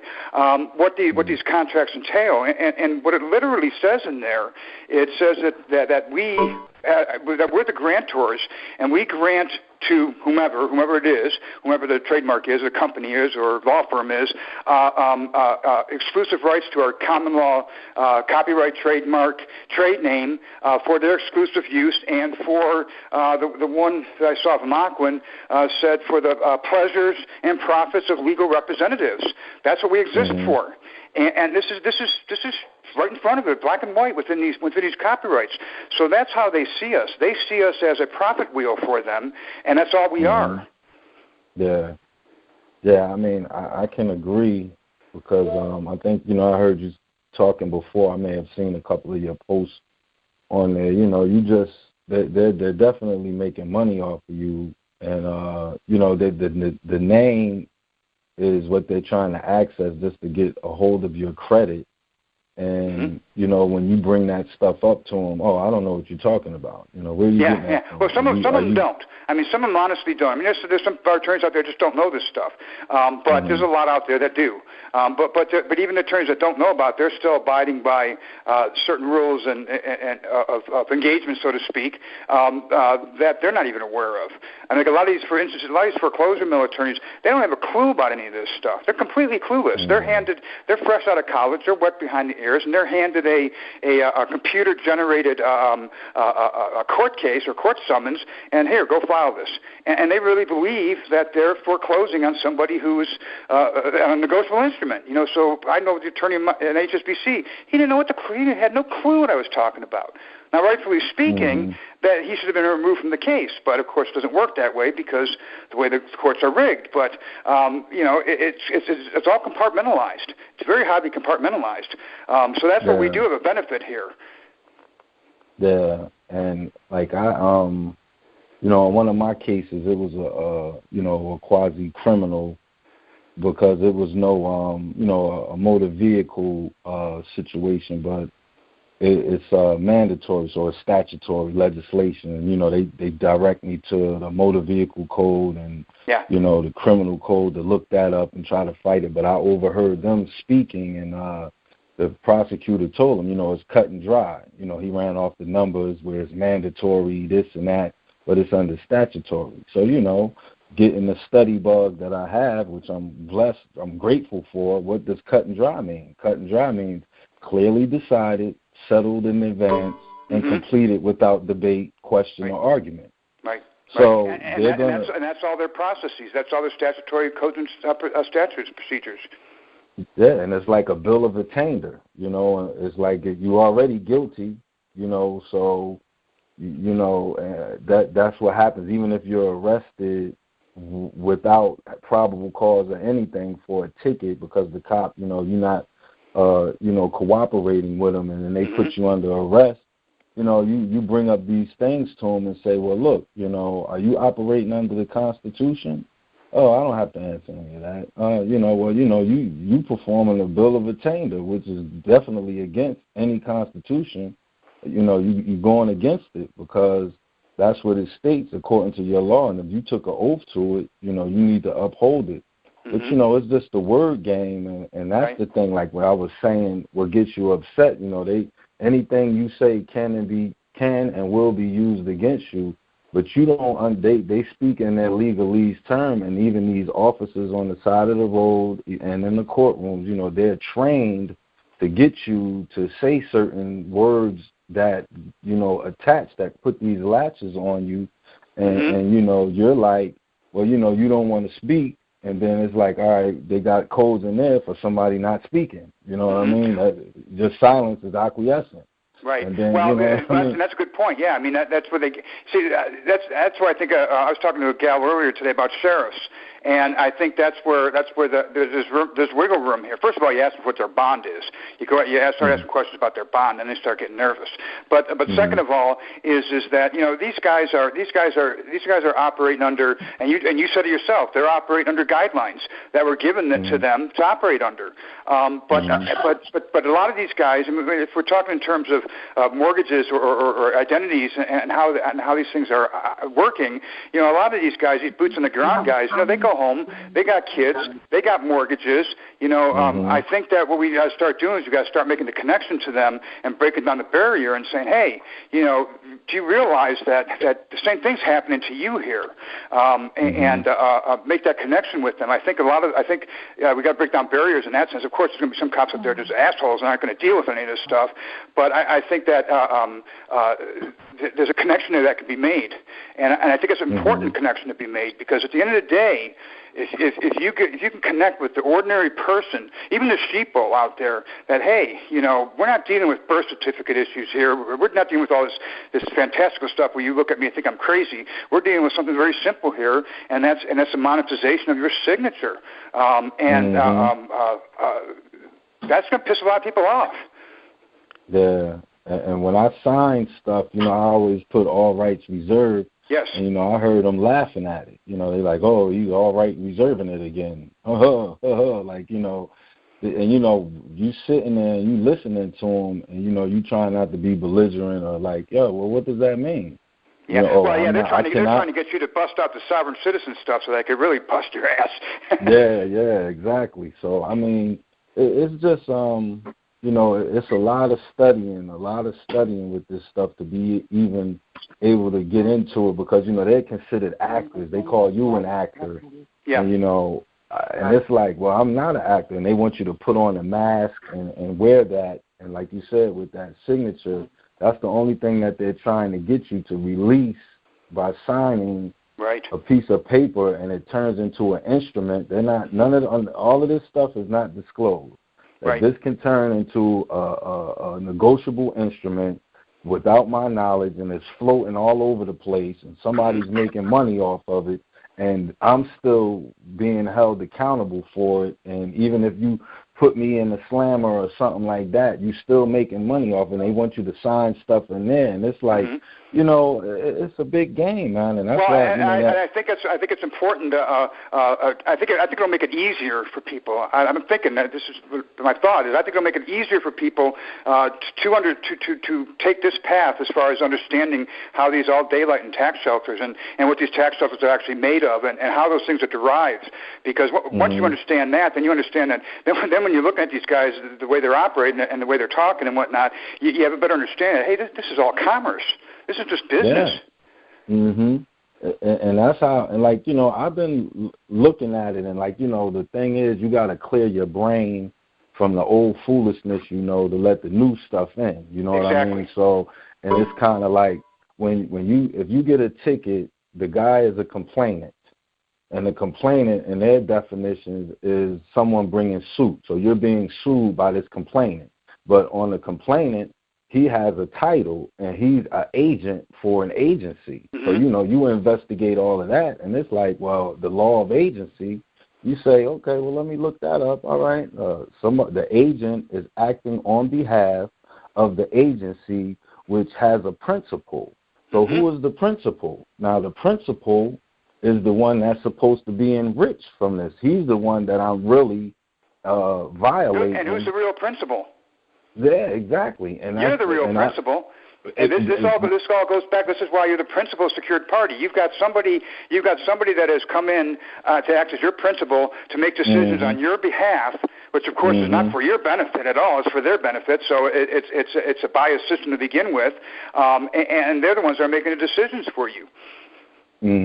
Yeah, and that's, you know, I've learned that, like, you know, through studies, that, you know, who's here acting on anyone acting on my behalf assumes all liability, because I haven't authorized anyone to access. You know what I'm saying? And you say stuff like that to them, they like, well, what are you talking about? Yeah, okay, we'll come back. I think it's a better approach than sitting there saying that I'm the living man or a sovereign citizen. I mean, that doesn't get us anywhere, really. I think when you approach it this way, I mean, you start talking in the language you just spoke, I mean, that gets their attention, because, you know, if they don't know what the hell you're talking about, they're going to be scratching their head thinking, shit, he kind of knows what he's talking about. Maybe we should, you know? Yeah, because, you know, like you said, it's an identity theft. You know, once your name is put on a piece of paper, and they're coming to you for some type of something you owe them, you know what I mean? Somebody and that's really important to understand, because the things that are going on, all this stuff that's going on in the past 20 years, it didn't really go on. I mean, it's been going on to some degree, but not like it is in the past 20 years. And the reason for that, the very specific reason for that, has to do with the revisions to UCC 9, the collateralization of copyrights and intellectual properties, where they can take your signature and they can put a value to it. And as long as they can put a value to it and market it and sell it, it's a financial instrument. And that's really why we see what's going on here, is because everything's a revenue stream now, and it's your signature that's driving these things. That didn't happen prior to 1998. Yeah, I mean, and I mean, I really, you know, like, I'm a new guy to it, but, you know, it's coming to me. You know, I consider myself very bright, but, you know, this is a whole different ball game. But, you know, I start signing my name different. I mean, you know, in the hospital, all rights reserved without prejudice. They come back like, what is this? We can't accept that. No, you got to sign it different. I'm like, well, what do you mean?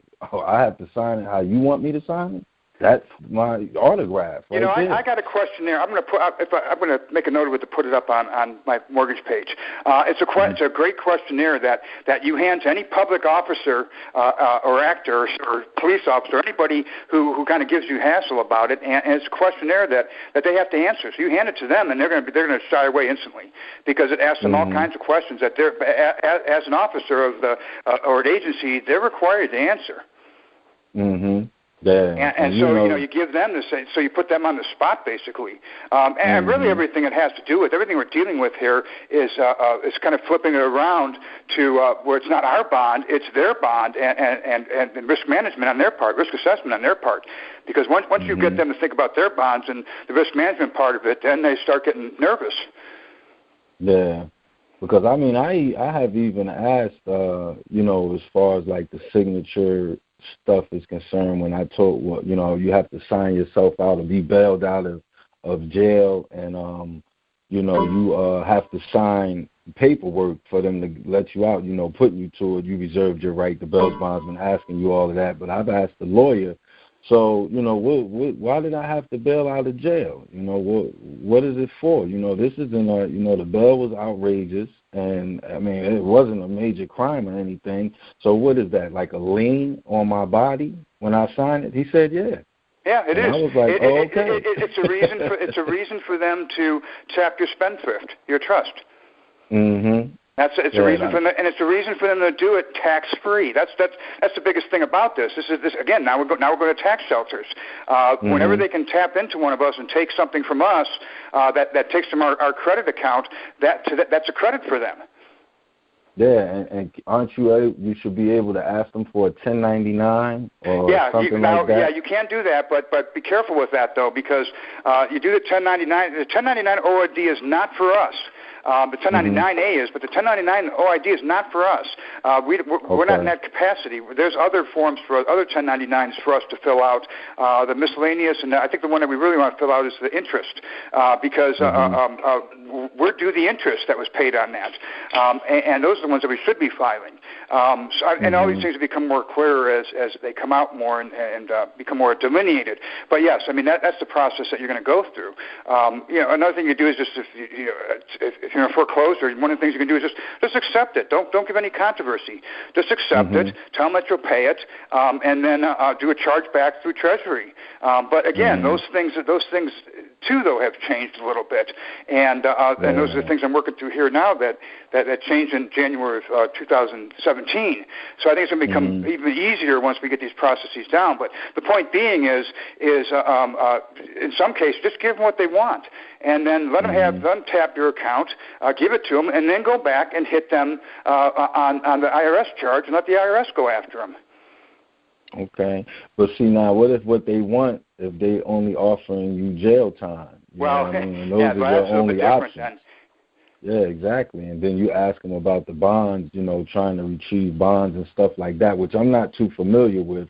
So I don't know it, so I haven't done it. Even asking them for a 1099, I just threw that out there. But when they give you these ultimatums, it's like.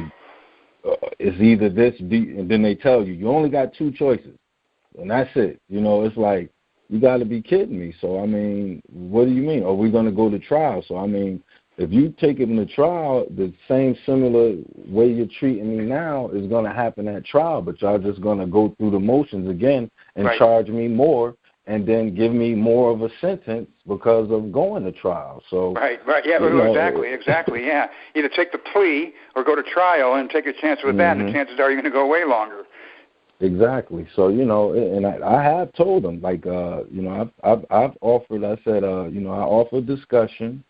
I'm willing to try to settle this matter privately, or but they're like, well, no, we can't do that. This is the only way we do it, And well, I think that's where it comes when you become more knowledgeable on the Treasury aspects and especially the tax shelter aspects, and the fact that you can reverse this on them, and because once you kick the principal off his chair and put yourself there, then they lose all power. All of a sudden, what you've done now is you've basically called the hedge on them.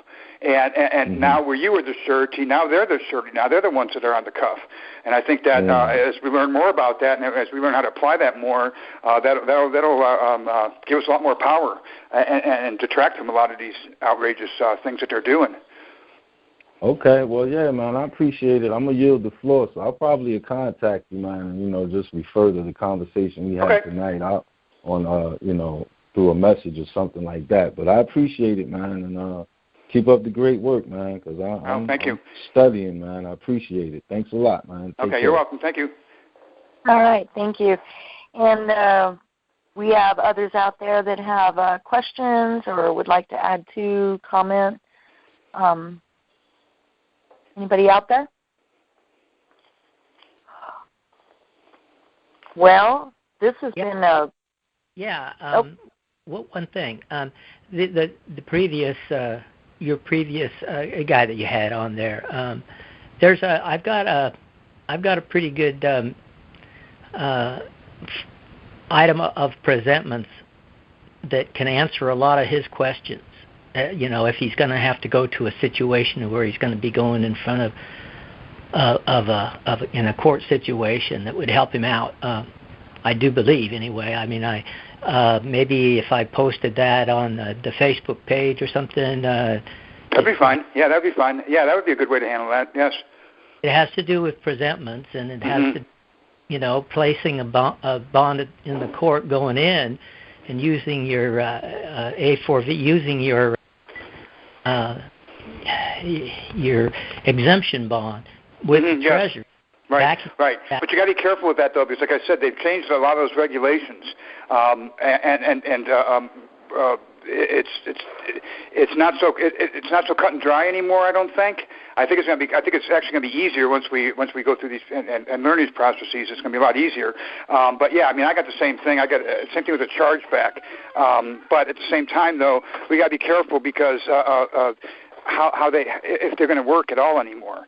Well, yeah, that's true. But they're still, that judge is still sitting there with his bond, with his account in his office, waiting for him to, be found guilty. If he goes in there and basically pleads guilty to the facts of the case, he goes in as authorized representative, and guilty to the facts, and he has a bond already. Well, also, too, and to add to that, yes, I agree with you. And to add to that, make sure that you formally or put a statement in affidavit removing all powers of attorney and appointing yourself. Like you said, as authorized representative, I would say attorney in fact. So this way he's occupied that intermediary position. He's not acting as all caps, and he's not acting as this living man. He's acting as the representative of both. Right. And the bond that he goes in with, if he posts it and does an A4V on the bond, making so he takes control of the basically of his exemption account that the judge has in his office. So he's already, as the private man, taken.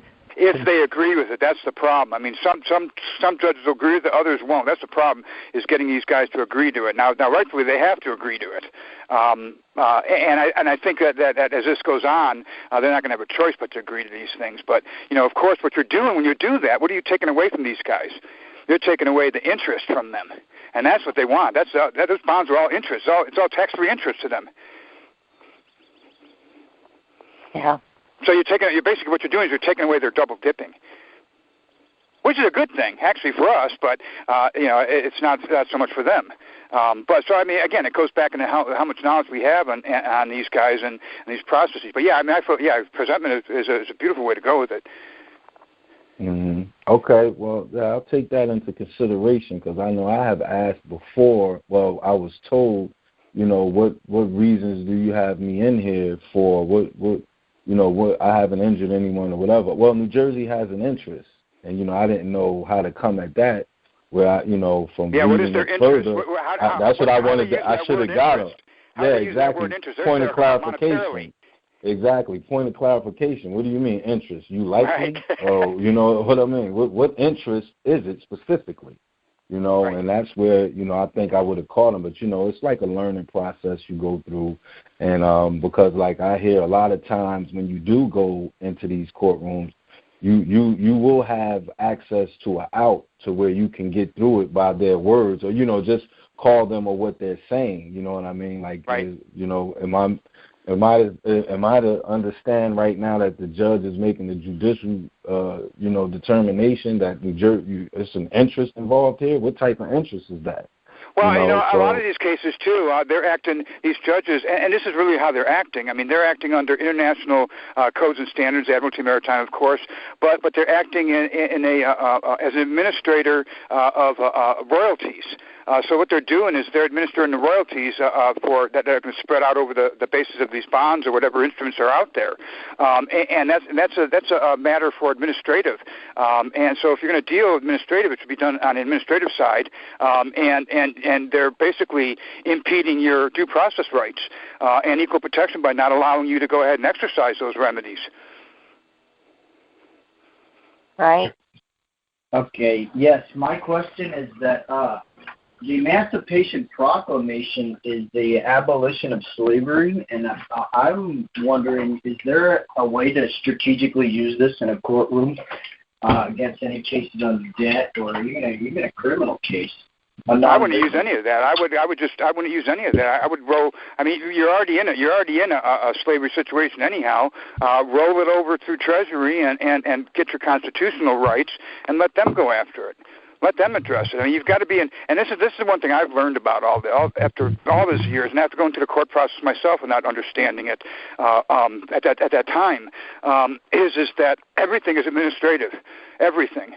And if it's administrative, then and we're dealing with slavery, especially that MERS Nations Bank Agreement. The only way to adjudicate this is to go to its hub source. And if we're talking about now, think of what they've done here. I mean, they've eviscerated common law, and the only way for us to really get anywhere and get any kind of rights whatsoever or get constitutional on the soil is through Treasury.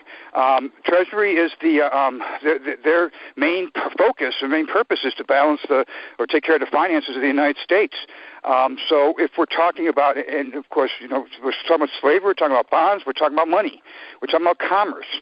And in order to get those rights back and secure those rights to eviscerate that slavery contract, the only way that I really, really see it happening is rolling through Treasury and putting them to work for us. That's the only standing that you have to be able to even reach common law. How would I go about that? Because I know there is this Emancipation Proclamation, and our president was assassinated for this, and there must have been a reason that they did it. Well, it's a matter.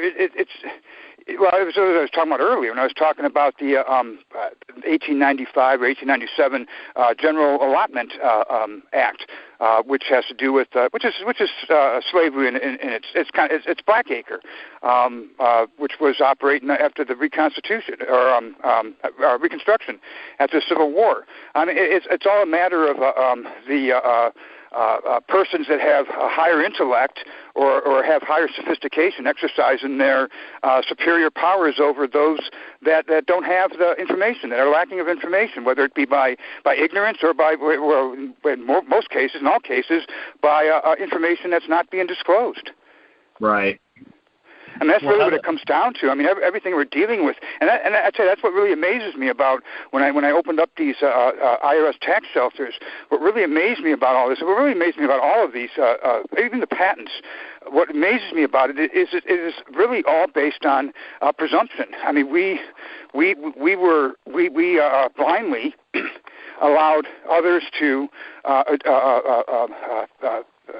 take care of us and think that they were going to do so with credibility and honor, and of course they sold us out. And we acquiesced. we didn't acquiesce. We fell asleep. We ignored it, and we let them run with the house, and that's what they've done.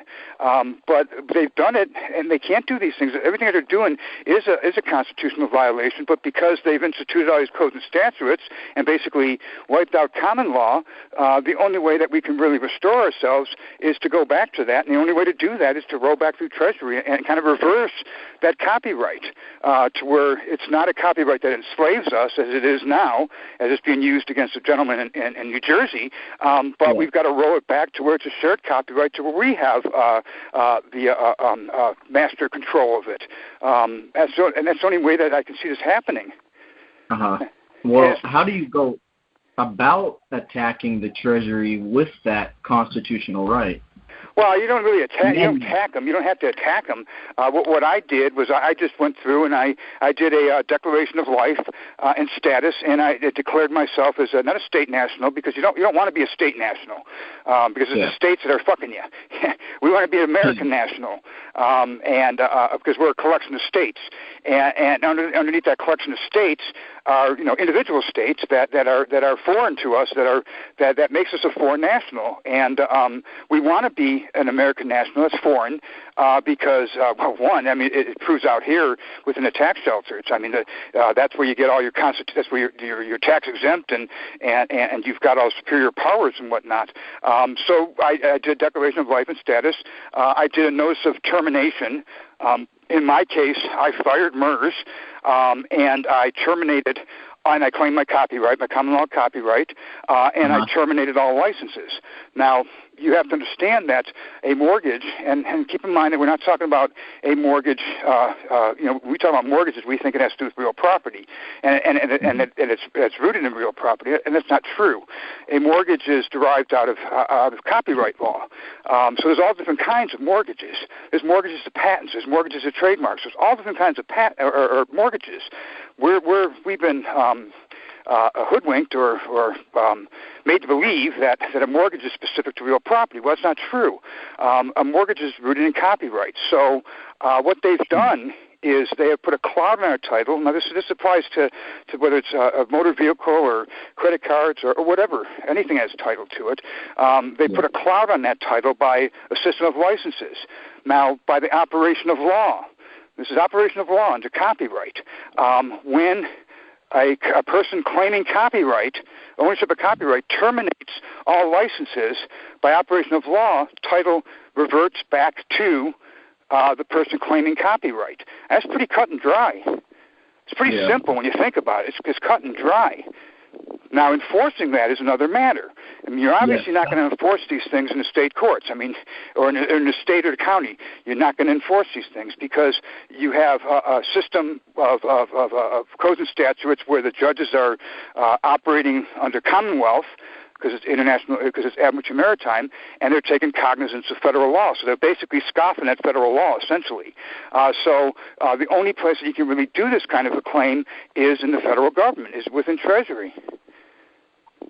Yeah, my question, how would you do that, though? Do you just walk in and tell them? I filed, like I said, I filed a notice of termination. I filed a declaration of status in life. In my case, I filed a statement of facts because I wanted to, because mine deals with mortgages, and I wanted to, and this is another important note to make, and it's a very important note to make. They know that we have all kinds of accounts tied to our name. They all know that, okay? We have to go in there and say that we've known this for a while and that we know that we have accounts and that we want to access those accounts. And the way to access those accounts is by removing the barriers and coming in proper capacity. Now, I served those papers by registered mail to, in my case, I served them all over town. I served Raul Maldonado, IRS, Puerto Rico, registered mail to Cheryl Morrow, which is the Commissioner of Fiscal Services, to Steve Munchin, the head of the Secretary of Treasury, and I also copied, CC'd by first-class mail, all 20 heads of the Departments of Fiscal Services. So I put them all on notice, and I also did a $1 million or $100 million investment bond.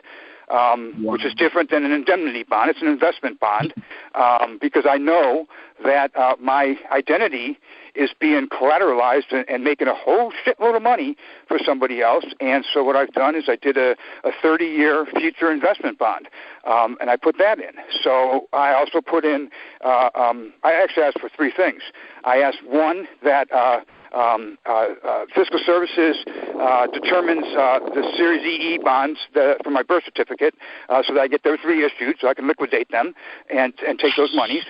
Two, to fire MERS and to adjudicate and administrate and take over the administration of all the MERS, all the accounts of MERS and all that attached to that. And three, a business agreement for a 30-year investment bond.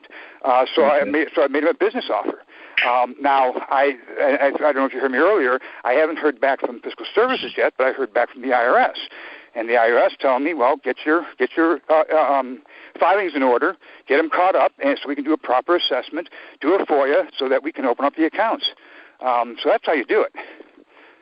What? So that easy? Well, I'm not saying it's that easy. I mean, we still got to get them to respond. The point is, that's pretty rare. Huh? Isn't it rare for the IRS to respond to anybody, though? No, the IRS is actually responding to a lot of people. I mean, they're responding to a lot of people and saying, well, you're frivolous, and they're threatening to just levy $5,000 penalties. And they're doing that because we're not going in proper capacity. So the IRS, and let me tell you a secret about the IRS. The IRS, let me tell you a secret about a bunch of things. The IRS, the SEC, FINRA, Customs Border Protection, they all know that we're the equity owners. They all know that we're the beneficiaries. They know this, and they're sick and tired of what's going on. They're really sick and tired of it, and they've been putting nuggets out. The IRS have been putting nuggets out for the past several years, trying to get people to correct their status, and they're doing it through their publications.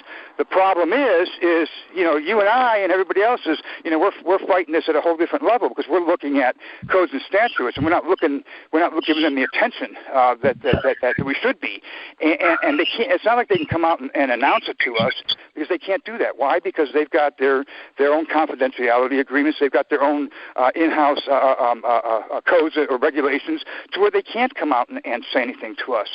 They can't do anything until we go to them in proper standing to initiate their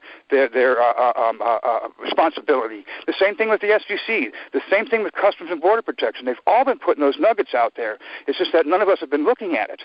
So what I'm saying to you is this going to be cut and dry, easy and simple? I'm not saying it's going to be. I'm sure that Fiscal Service. I'm sure that there's going to be some hiccups there because of the fact that what we're talking about here is immense. I mean, the magnitude of what we're talking about is totally immense. They don't want people knowing all these things so that we do essentially like a run on the bank. That's what they're trying to avoid, and I understand that. I get that. And for a while there, I kind of thought, well, I agree with that. Maybe this should be done secretively. But the more that I've delved into this, the angrier I've got, really, and the more forthright I got with, well, wait a second here.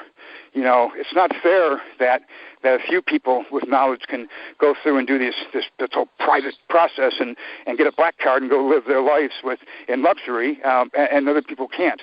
And it's not fair.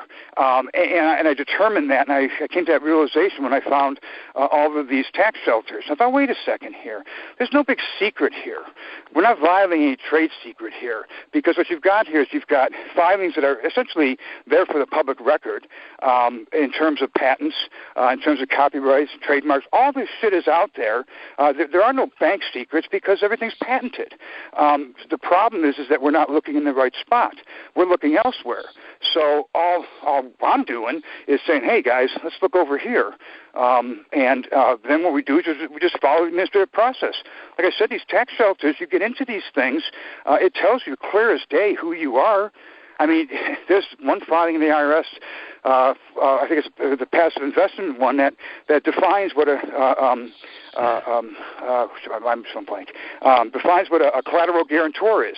Well, you crack open these trademark agreements of Aquin and Bank of America and all these loan servicers and banks and everything, and in the preamble, it defines us as the grantors and it defines that we are the collateral guarantors, but they define us as the debtors. Well, the IRS takes a different view on that. The IRS has clearly stated that collateral guarantors are not debtors. They're creditors. Well, if that's what we're defined as within these agreements of Aquin and all these banks, there's a misnomer here because the IRS sees us as creditors, and that's what we truly are. So see, everything's there. It's just that we've got to look at it, and we haven't put our attention to it. We've tried to we've tried to do all these processes to throw this paperwork into a black hole and hope that it comes back and, we get our remedy. Well, bullshit. Let's bullshit with that. Let's just go get our remedy. It's right there. All we've got to do is look at it and apply the paperwork. Hey, Ken? Yes. How are you feeling? I'm good. Awesome. I know, I get going. Awesome. Well, it's all good. I just wanted to make sure that you were, where you were. It's almost 12 o'clock Eastern Standard Time here. So I just wanted to make sure that you wanted to continue, or you wanted to take a break, or. We can go. Let's go on for a few more minutes, and then we'll call it a night. Okay. All right.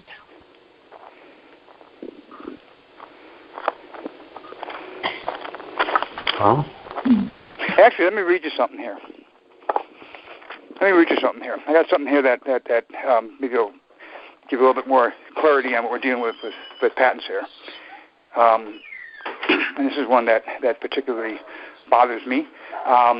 It's a foreign, non-qualified, deferred compensation hybrid trust strategy. So what they're doing here, this is what they're describing here, is they're describing a deferred compensation trust that's going to pay out to basically pay out life insurance policies to that should come to us to brokers and third-party other criminals and crooks. And what they're saying here, and this is very interesting. This goes to a gentleman too in New Jersey. Will want to take note of this. It describes it as a hybrid trust.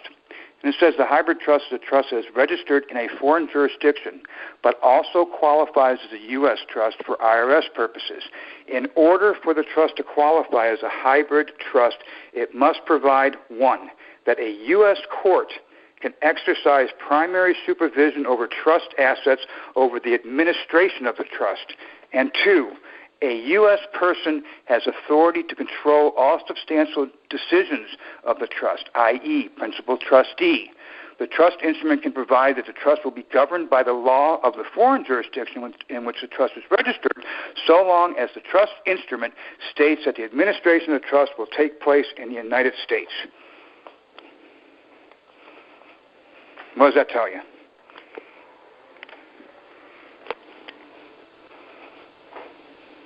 Anybody? Sorry, I was muted. Well, and basically, it's it in the Q&A. So, if you want, I can go ahead and end that, and it would open everybody's mic. Yeah, just open. Yeah, you open everybody's mic.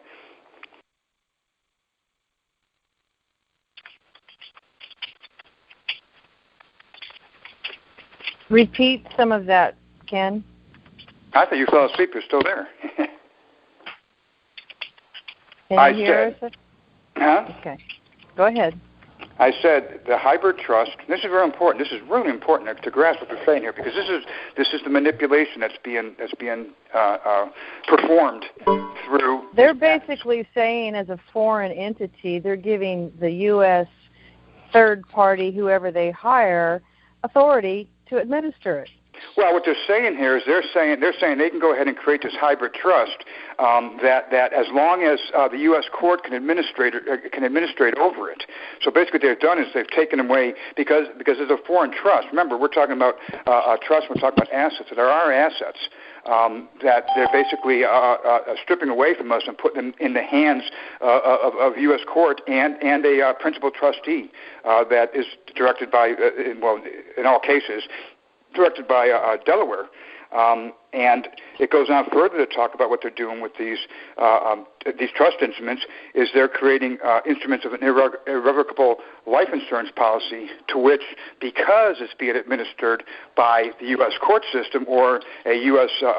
Trustee, appointed trustee, that's where the benefits are going. So it tells you right there what it's really telling what they're doing, because it's right here in black and white. What they're saying is we have fixed the system so that you are subjects of us, and that we're administering over you, and what we're administering to and what we're taking benefit of is irrevocable life insurance policy. That's your estate. That's their profit wheel. Mm-hmm. And so it's real important. It's real important you understand these patents, and that's what's important about these patents. Patents are there's no you think of patents now some of them are algorithmic processes and complex algorithms and so on and so forth. But a lot of these patents are just written words. And Goldman Sachs, Merrill Lynch, whomever. What they're doing is they're making up a game essentially, and they're creating the law as they want to write it. And it's supported by, of course, bar attorneys and substantiated through these codes and statutes, which are what? It's all administrative. It tells you right here. Tells you right in the patent. When was that patent made? That was 2009. So if I challenge their standing to be in court and their authority under this, sorry, this is Renee in Texas. I think you knew that. Mm-hmm. Got this damn case and went to my first hearing, and the judge is wanting me to, I didn't motion for them to show their authority, so that's what I'm putting into place right now, but is that going to blow this out? Well, I would definitely challenge their authority. I would definitely challenge the fact of why are we even here? I mean, you went in for like a TRO, right? Or did you put a whole case in against him? I put a whole case in, but he's asking me to replete it because I didn't put enough evidence in. I just need cause 1, 2, and 3. I would back away from that, and I would just have him give you the TRO on preventing the servicer from moving forward until you exercise your administrative processes, and that's all you want. Because technically speaking, you're really premature, and you really shouldn't have filed. Nobody should file any kind of case. The banks shouldn't even be filing any kind of case because nobody's exercised their administrative remedies and their processes. And it's only when after you exhaust all administrative remedies that and haven't gotten any that you really should be filing a case. So in your case, it would just be basically, hey, judge, just file a temporary restraining order preventing Aquin or whomever from moving forward with any kind of foreclosure. They already foreclosed, Ken, and the bank bought it back. Yeah, the bank bought it back. Yeah. Yeah, the bank bought it back, but you're still there though. The judge, yes, I am, 9/10 of the law. The judge has, but see, they make the sheriff a temporary sub-trustee and exercise the administration of the trust. And, go after his bond. Evict. Can I jump in? Go after his bond. Hello? Couldn't you do a void judgment on this? I'm the plaintiff. Well, yeah, but... Yeah. The judgment is that they took your property. Mm-hmm. Do a void judgment on try to get a response. If they don't give you a response, then. Well, you hold them in dishonor at that point in time, and then actually, what I would do, I would just go ahead and just say, well, but you're in a kind of a backward situation there. I would really just have the judge do a temporary restraining order and to prevent any kind of eviction, stop any kind of eviction, let you exercise your administrative remedies, and you'll be back if you need to. Because right now, at this point in time, you just who cares who they sold it to? I mean, my house was sold to an insurance broker in Georgia 6 months or a year ago, and I'm still here.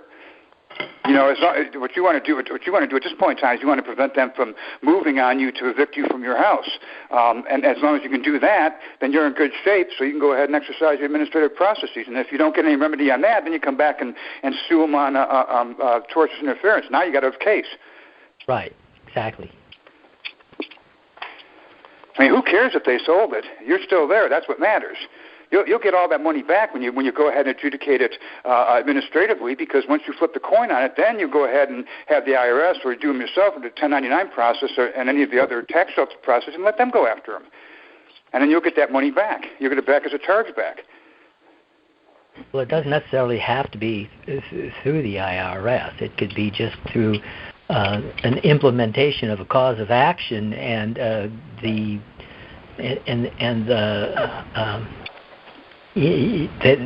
they might just settle through their system through their doubtful though. It's doubtful though. Yeah, that maybe. That's doubtful because they want that interest. Yeah, well, that yeah. Well, but also too, though, she doesn't have a judgment. They went ahead and sold the house. So I mean, it was sold by all intents and purposes through private parties. So it's not anything that's on the docket for a judgment. Yeah. The bank bought it back, and so, well, let me just say, the judge has set the trial for a year from now. Oh, well, okay. Well, so you're good then. They're not going to move on the house. They can't move on the house. You got an active court action, so they can't go ahead and evict you. Exactly. So I mean, in that sense, it's good. I mean, you don't want to be in court anyhow. I mean, the reason why I wanted to go into court was just to get a temporary restraining order, and so to keep you there, so they can't evict you. Let them go ahead and let them do what they're doing behind the scenes, because it's going to come back and bite them administratively. Just need to increase all your options for the administrative process. The study. It's mostly study. You need to really know exactly how to implement the administrative process to these people, and do it in a straightforward, non-accusatory, just basically you're telling them the facts. But we're going. But I see what you're saying. But what I'm saying is we just go for the gusto and you just collapse the whole damn thing. Just collapse the whole damn thing in Treasury. Collapse the tax shelters. Take the trust and everything. I see what you're saying about administrative. You can do that. But yeah, you got to be on the ball on everything you do with the administrative process. But this is kind of like the beeline saying, screw all that shit. I'm going right for the gusto here, because I want to just collapse all the accounts. I know what's going on here. I know where the accounts are. I know what under shelters they're under. I know that I'm the principal party of these things. Let's go ahead and roll it through Treasury. Let's put the onus on them to go ahead and correct any kind of imbalances or balance corrections, and be done with it that way. Well, they are trustees, and they have to administrate it as trustees, so they have to be held. They can be held accountable for everything that they do. They can be held for treason at that point in time. Right. I mean, and that's the beauty of it. I mean, you go through you can do the Rod Class administrative process, and he's very successful with that. But at the same time, though, it's lengthy. To me, I'm of the opinion, screw that. We know the direct route now. We know what the direct route is, and why piss around with all this stuff? Because it's just layers of. And if you think about this administrative process, what is it? It's just another layer of commerce. Well, since what 1930, it's all been uniform commercial. It's in that respect, it's all has with contracts and contracts only. When people say that try to implement their constitutional rights or whatever in a court, they laugh at them, because basically they're admitting that that's sort of a treasonous thing, because it's not. But it's not, though, at that point in time, because at that point in time you're incompetent, and you're subject to codes and statutes, and that's evident by you standing in a courtroom. Right. So I mean, so why deal with any of that shit? Let's just take it home, put us back on the soil, so that we do have our constitutional protections, and we do what we basically demand the ends of justice that can only be had there. It can only be had, and you're doing it with the department or the agency that is in charge of the finances. Exactly. Yeah. I hear that part. Now you put the IRS in it. You're talking about, and don't kid yourself. The IRS they're pissed off. I mean, they're angry about all this thing. They want to get at these guys because there's trillions of dollars that has been taken out of this country essentially on our backs, and they can't do a frickin' thing about it until we make that connection. So give them the connection. Right. Well, are we talking now? One thing I wanted to clarify. I think of it the internal revenue, not the IRS. The IRS is a collection agency. It isn't really the I. Well, there's the IRS and there's the Internal Revenue Service. Yes, and the one is a back door right into Admiralty Maritime through forfeitures, through narcotics, Bureau of Alcohol and Tobacco and Firearms. And that's where they're hiding all the assets and taking all the assets as forfeitures. Right. Well, but yeah, they're basically the collection arm of the Internal Revenue. Right. So whether this is where I'm doing an awful lot of studying as to how much involvement they have with the parent company, which would be the Internal Revenue. They're just a collection agency for the Internal Revenue Service. Mm-hmm. So that's a conflict there. And well, you got the same thing with Treasury too, because you got Treasury Department, you got Department of Treasury. But I mean, all you're doing though is think of what you're doing. Even in the IRS, between the two, you're just balancing the books. Okay. I mean, think about it. Is that not what you're doing? And you said it earlier. You said acquiescence is silence. So I mean, by our not questioning it, then we're allowing it to happen. So once we question it, and we bring up our authority, which is really what you're doing there. They're obligated to abide, really. Otherwise, now they are facing treason at that point in time, because we have to have a remedy. There has to be a remedy. I just want to make sure that I'm putting the treason on the right folks. In other words, there's the Internal Revenue, and then there's the Internal Revenue Service. Right. Yeah. Right. One is based in Puerto Rico. The Internal Service, Internal Revenue, basically, I don't. Yeah, but I hate to tell you this, though. I mean, I think we need to rethink that, whether it's based in Puerto Rico or not. Because what is Puerto Rico? It's a Commonwealth. What about the two entities? Well, hold on a second. What is Puerto Rico? It's a Commonwealth. And what have they done with over 100 million mortgage instruments through MERS? They've made us all subjects of the Commonwealth of Virginia. So does it really matter whether it's Puerto Rico or Virginia? They're both Commonwealths. Matter if they were in Venezuela. It's the point is what I was making is that it's a differentiation between the Internal Revenue and the Internal Revenue Service. In other words, they're two separate, complete entities. Right. No, I realize that. Yes, I realize that. Same thing with Department of Treasury and Treasury Department. Absolutely.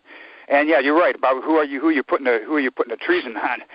Exactly. Who are you basically putting this to? I mean, we could be putting this to a collection agency that would be governed under Title 15, and not just doing the same scam that they've done to most of the people, where they think that they're being done under, I think it's Title 26. Title 26, yeah. 15. And Title 15 is this collection agency, Internal Revenue Service, whereas the other is the actual Internal Revenue. So they've done this little sleight of hand on where they've tried to get us to react to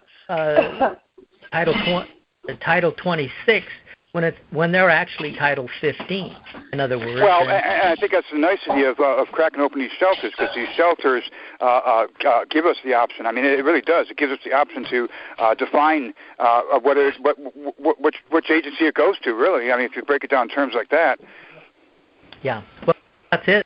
In order to get them to listen and to be, you're right, have the right status and standing and all of that. And you have and it's really hard for them not to listen when you fill out the forms, and because really what you're doing here is you're cracking an egg. And that egg is really our acquiescence, because that's really what it is. Because we've never brought up the issues, when we start citing particular forms, and you can read the forms yourselves. I mean, it clearly states. I mean, in all these forms, it clearly states our delineation as a status, and it's our choice. So I think we define the role ourselves at that point in time. It becomes self-defining. It's self-authenticating. Yeah. Well, yeah. Just it's all something that I've been studying it quite a bit and trying to decipher. And reading all the different articles and all the background laws and cases and all of that, and I try to figure out just exactly what information that is out there is the actual information that I should be using. That's right. And because there's a huge amount of disinformation, and And you know yourself, that you run into it continuously, probably from people trying to with disinformation. So that's why I try to go to the source. I mean, because that's really where everything emanates from the source. Everything emanates from our root. And what is the root here? The root is identity. It's trademark and copyright. And, right. Our common law rights, and that's the hub of everything. That's our constitutional stuff. That's where everything's at. And so that's where the hub is at. So you got to go for the hub, and then you emanate out from that. And I agree with you. You can get all caught up on codes and statutes, but see, the codes and statutes really don't matter to us at that point in time, because we put ourselves above that. And I'll tell you, these tax shelters, when you really start reading into these tax shelters, I think that really will substantiate that, that hey, we do have the choice and to choose our status and to choose, to make all kinds of choices for ourselves. And it's there. It's right there in the tax shelters. So it's a matter of just going ahead and going to those tax shelters and making identification with them and drawing into proper standing and status with us and what we want to do with it. It really does come down to, and like I said at the beginning of the conversation, this goes back to the Fed and the OCC deregulation that basically said, banks, go ahead and you guys are self-authenticating, self-operating, self-governing. Well, okay, let's take a look at that. If we're an American national, and we go ahead and roll ourselves, and we're an accommodating party, which is what we are. That's our straw man, and that's the word we should be using, as accommodating party as opposed to straw man, because straw man is completely outdated. It's accommodating party, and we roll ourselves in as a transmitting utility. Well, what have we done? We've kind of flipped the coin on the matter, and that changes things for us. And it's really hard for them to go ahead and deny us any kind of, I don't want to say privilege is the wrong word, but for lack of better terms, privileges that are afforded us that are right there in their own freaking forms that we just never looked at. Yeah, I just, I understand completely what you're saying about, going after the forms and submitting the forms and submitting their forms as for their... There's only one drawback that I have to the form situation, and I completely agree with the forms that you were talking about. Those are fantastic if they're going to work, but they're their forms. And so what I'm thinking is that they've got their forms. Take their form, and not necessarily do it in the exact same format and the exact same, but take their form, copy it off on our own forms, our own affidavits that state the same things, away from one where they can say that you've become a part of agency. You've given us agency because you've used our form. Yeah, but I agree with you to some degree. But then I kind of go off the rail when I think of the fact that we're dealing in an international market here. You're dealing with Unidrot, you're dealing with all kinds of other foreign tax treaties and so on and so forth. I don't think that the process is there to really, therefore using their forms is there to really screw us, because the forms are there for us to use. It's just that we're not using them, and that's the whole point. Is that we tend to think that they're going to come back and screw us, and they're going to come back and do this to us, and we're going to be obligated to them, and no, we're not. At the end of the day, what's going to happen is you're in a private contract trust, federal contract trust. You've got the Treasury's protection because you've got that shared copyright, and you're above codes and statutes, and nobody can touch you. Anybody tries touching you, you can level them and clean their clock. So I think we got to rethink about. I think we need to rethink about how devious or how evil the federal government is. Yes, it is at this point in time, because we can't bring them into play because we got this because of states' rights, right? We haven't brought in we haven't given the feds enough data or enough evidence to show that our constitutional rights are being violated under codes and statutes that we're adhered to now. But once we roll over, then we do give that. So I think to some degree we got to have some kind of faith in the system. And at that point in time, I think we're going to be okay. I don't think it's going to come back and bite us. You can read the forms yourself. I want everybody to read the forms and make their own decision on it. What I would do with those forms is I would take the forms I would use I would just for a test situation, I would use my own format, own forms with the same information, and submit them based on and refer to their form that they are sending out to people to, and because I am the executor of my estate, and I'm basically making a FOIA request of what their form is actually saying, and if the form is consistent, give me this, and that way it kind of takes you away from. In other words, you're doing a request for them to react. You're getting the same effect, maybe, but not becoming part of their jurisdiction. But you're not. But it's okay to be a part of their jurisdiction at that point in time. You want that shared agreement with them. You want that shared copyright with them because that's what gives you the protection. They're there to protect you at that point in time because you've got the shared copyright. You are the executor of it. You are the upper hand on it. I mean, I see what you're saying, and I kind of agree with you. But what I do is I'm doing my own affidavits and then doing the form. I'm doing both. So am I. So, but a lot of folks won't. They won't do their own. Right. No, a lot of folks won't, and I think that's going to become a test of time to see what happens. I think this is something that we got to test the waters on and see where it goes and see what happens here. I don't think that I think that what we've done here is we've opened up tremendous paths here. I think that what we've done here is given a world of not more than hope. I mean, we've given a world of solutions here and processes to follow. Now, is it going to backfire on us at some point? I don't know. I don't think so. How could it? I think that we got the power of people on our side too. They've committed the fraud. Yes, they've committed it. Well, yeah. Well, here's another thing too. I mean, that's another thing as well. You've got these tax shelters that even if these tax shelters were set up in any kind of lawful way, they're not. I mean, they're all based on identity theft and through presumption and everything. So yes, they've committed the fraud. I mean, in terms of MERS, I mean, they're the ones that allowed MERS to happen. The Federal Reserve is protecting MERS, and Treasury is essentially everybody's protecting MERS.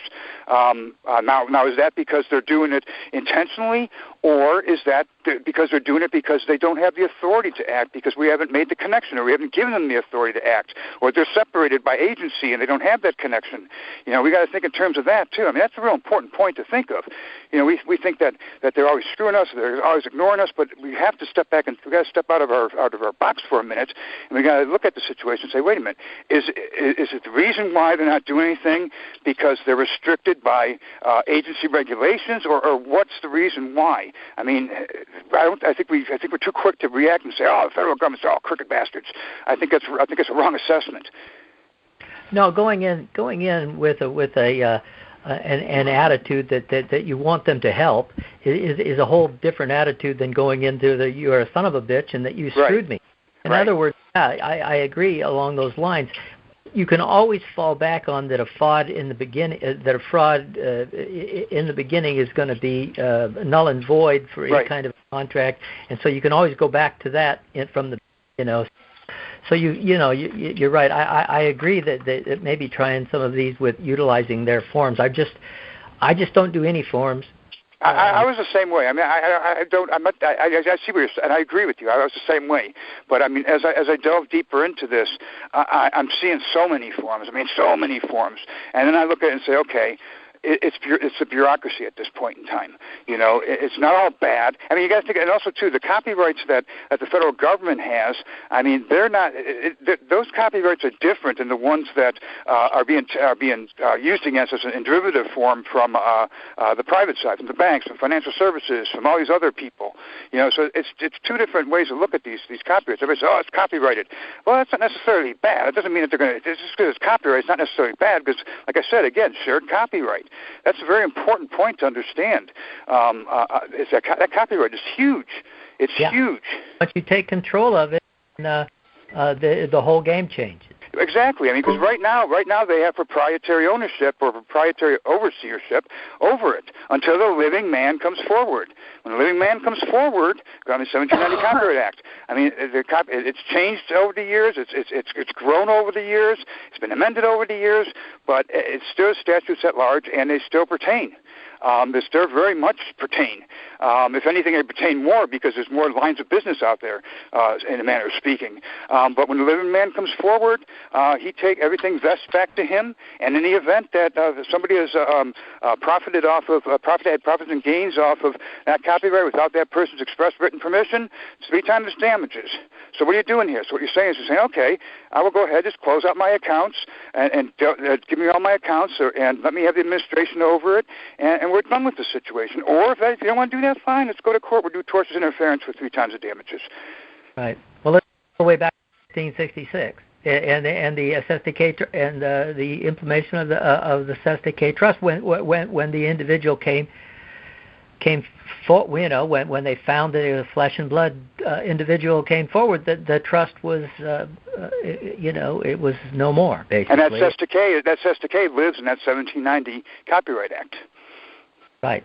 It lives in that, and that's a huge thing. I mean, that reverses everything that the Constitutionalists are doing by running away from the federal government. How can you run away from? How can you disown or spit on the corporation and then come back and say you want no part of it, and then try to come back and say, oh, I want all my accounts? How can you do that? It doesn't make any sense. Right. You got to accept the fact that you're part of. Great, I'm a part of a corporation. Fantastic. I don't want to be a debtor of the corporation. I'm a stockholder. So what are you doing? You're just basically making your conversion, saying I'm not your debtor. I'm not a accommodating party. I'm a transmitting utility. I'm the living party here. I'm the one that puts energy to everything. I'm a stakeholder, man. Yeah, I agree. I mean, and that's all you're really doing. It's just business. It's It's stocks and bonds. What's the difference between stocks and bonds? That's the difference between that. So it's a simple corporate structure at that point in time, and I could show you I can point to you where these trust agreements are. I can think of one from, and it's all under trademark. One between FDIC, it was FDIC. No, it wasn't FDIC. It was maybe it was FDIC and Treasury. And this is something that we don't even know about. The Home Loan Owners Act, and there's 20 million preferred shares and 10 million common shares, and it's sitting there. And those are shares really that are our shares that are kind of revolving. That they're collecting all the monies on it. Basically, if you want to kind of delineate that and break that out, you can say, well, the common shares are kind of the bottom shares that will be representative of a portion of your Social Security, which of course is being taken and delineated more by the bonds that issue on it. Or you could take the preferred shares, which is your equity shares, which is your executor position. Mm-hmm. It's all shares. You got shares, preferred shares, common shares, and bonds that are administered by warrants that tie the common shares and the bonds together for rollovers. Just got to know how to access them and how to be able to get them to cut them loose. Right. And that's the beauty of the tax shelters. That's why I'm so fucking excited about the tax shelters, because that really defines everything for us.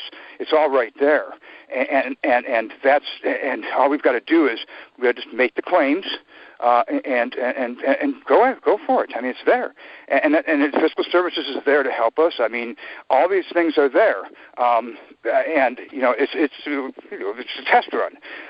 I don't think, and this is going to be different because now we're going at them with full knowledge that we don't have. I mean, the people are throwing these papers into the black hole and hoping Treasury will respond, and Treasury's not responding, or they're doing these indemnity bonds.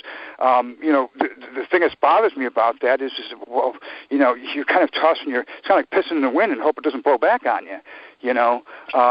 I don't want to do that. I want to know. I want to know what's on the other side of that wall. I want to know what they're there for. I want to know where these revenues go and where these chains go. And that's all I've done. Was I just looked beyond the other side of the wall and said, "Oh, okay, this is a great world over here. How do we get there now?" Yeah. Well, it's a lot to it's a lot to ingest, and yes. Are probably I mean. I think that I understand everything of what you've said, and I would like to really look into a lot, because you've touched on a lot of places where I hadn't really gone.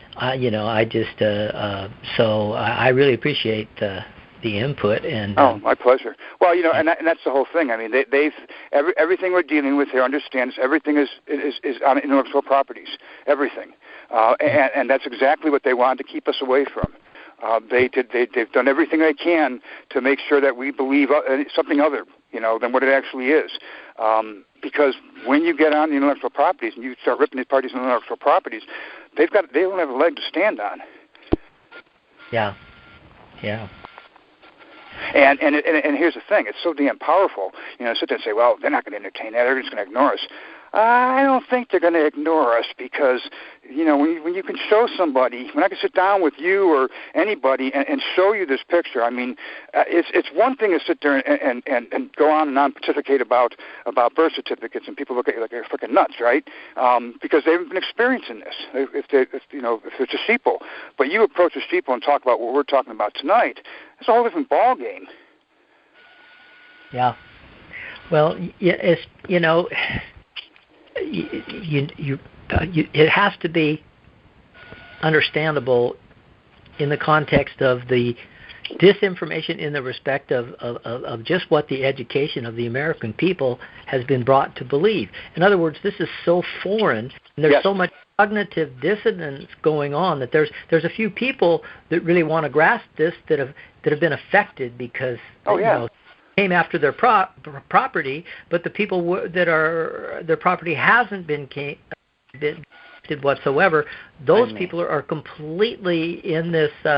It's not necessarily sheeple. It just has to do with complete propaganda. And they haven't been affected by it yet. I mean, I understand it. I mean, I kind of look at it as they're the next. They might be caught up in the next wave. Maybe they'll be a wave after that, but eventually they're going to be caught up in it. They just haven't been caught up in it. And I do understand that. And I envy them at times because I wish I was them. But at the same time, though, I think that it's not like people.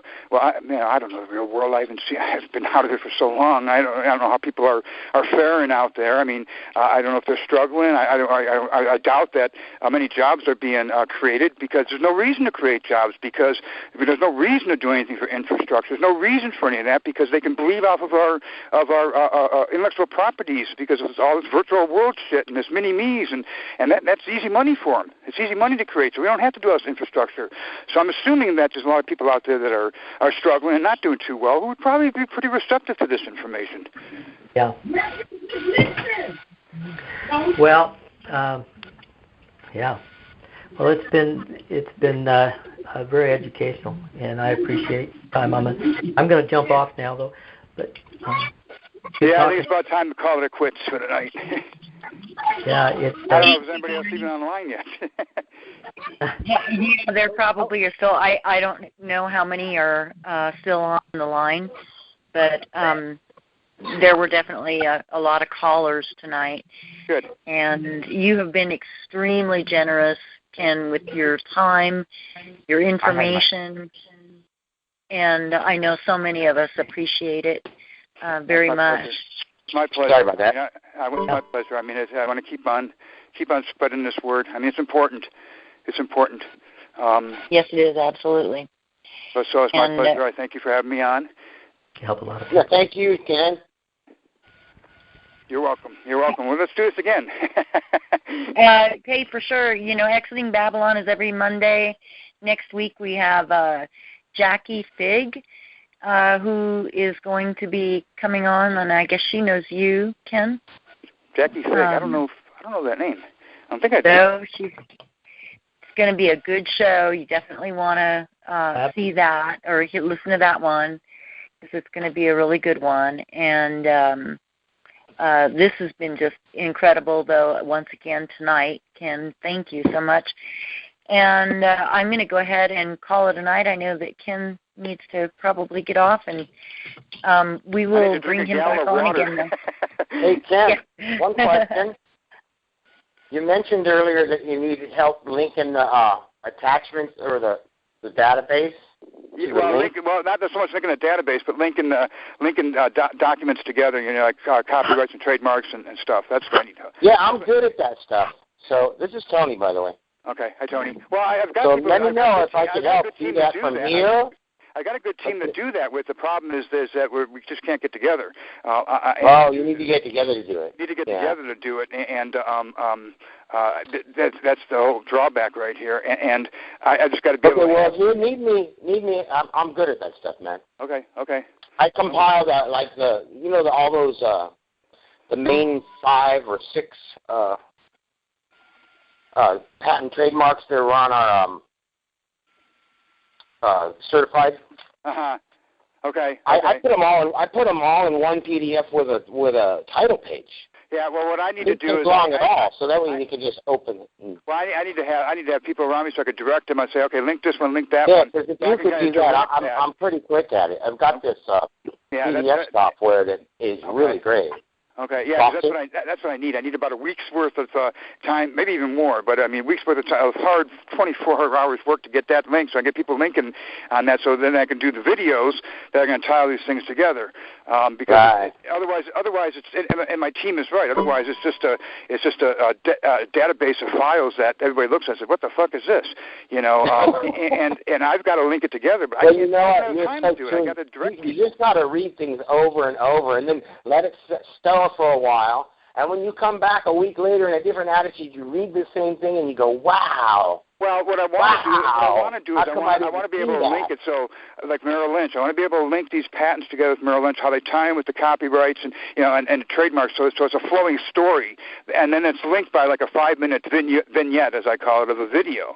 And it's a lot of work. It's a lot of information.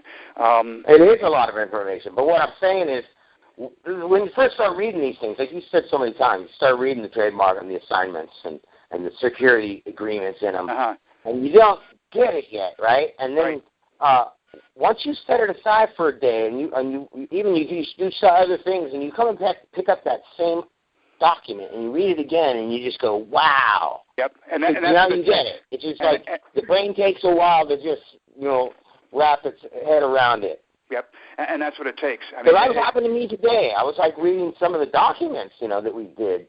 I did, and and by the way, one thing I wanted to say. You said it just a little while ago. You share it with the regular people, and I got such a good response from an older friend of mine, that I hadn't talked to for a while, and I sent him a couple of the documents. Actually, you know what I sent him is the MERS. The title, the first item on the top of the MERS Nation Bank Agreement. Yeah, the Camaro. And he's a car guy, so it totally worked for him, right? And he read it all, and I attached the MERS Nation Bank Agreement to it. And that very night, it was Father's Day, that night, he came at 11 o'clock at night, so he sat up and read the whole thing, and he sent me a really nice email where he complimented you. Oh, fantastic. Wow. Good. And he had to admit that he's just a sheeple, and he's really amazed that there's people out there that'll do this, because like you said the other night, people know there's in that, people know there's something, they've always felt all along that there's something really wrong with this system. Right. But if you're not caught up in it, if you haven't been caught up in it, then, you're not going to give it, you're not going to give it a second glance. I understand that. And he admits, they just go along to get along, and that, they know that they're getting ripped off, even in regular, transactions. Well, and that's what I think is nice about this. Because we do have to make the one thing that we have to kill here. We've got to, and this is important, that we've got to kill the fact that because we're if you're fighting for closers, you're instantly isolated because of this deception, because of this idea that we're deadbeats, liars, and cheats and whatnot. Oh, I felt that. And we feel that. And that's been the hardest thing. But boy, if we can break that connection, and this is the way to break it. Like you just did it. You just broke it with the gentleman you were talking about. You make that connection with these people, and you get them thinking. That starts breaking down that layer of deception, and that's important because that's what's going to bring this whole thing down, I think. And it's also going to give us a good substance for support to roll through Treasury. So if there's any hesitation on the part of Treasury to deal with us or not want to deal with us for whatever reason, we've got a strong group of support and growing group of support behind us. It's not just people that are struggling with this, but actual sheeple that are waking up to this stuff. Yeah. I mean, I was thinking maybe you'd make a little publication with that, the Camaro. You know, just a little pamphlet. Maybe I wrote that thing People so many years just ago. pick it up and go, wow, you know. Yeah, I wrote that thing so many years ago. It's just like those PowerPoints. I did those PowerPoints like 7 years ago, and people finally are starting to get them. It's like, yay. You know, but yeah, I mean, it's. I'm happy with the way things are going. I'm pleased. I mean, I think that you know, you break down these barriers, and we tell these people, you know, assertively what we know, and you know, go ahead. You want to keep going? Go ahead. It'll come back and bite you. Not today, but yeah. And I think soon. with people with more clerical talents than mine, I mean, heck, I'm a cabinet maker, and so when I get all this paperwork around me, I mean, my back tightens up, and I'm like, you know, putting like this process. Oh my God. Yeah, but you know what? This is. Take a breather. You know, I wish I would have. You know, I wish I had a secretary, somebody can help me, like, just organize it, you know, because I get so frustrated sometimes when I misplace something, and I'm like, that's my biggest problem, is I'll find documents, and because I can zone in on a document pretty easily, where its importance is and what its placement is, and, you know, I generate so much paper around. That's the thing I just hate. I just generate so much fucking paper. 1, 3. And a lot of ink. A lot of ink, yep. A lot of ink. All right, I'm parched. Keep talking, Time to call it. All right, Ken. Thank you again. And nice talking to you. Is this thing going to be recorded? It will be on YouTube, Colorado Prepper, Exiting Babylon. So. Yeah, because I missed the beginning. Okay. Thank you. Yeah, All right. Talk to you later, Tony. You're welcome. All righty. All right, Ken. Well, thank you again, and I'm going to say good night, and we will be on the Marshall's call tomorrow night. So. All righty. Sounds good. Thank you. You bet.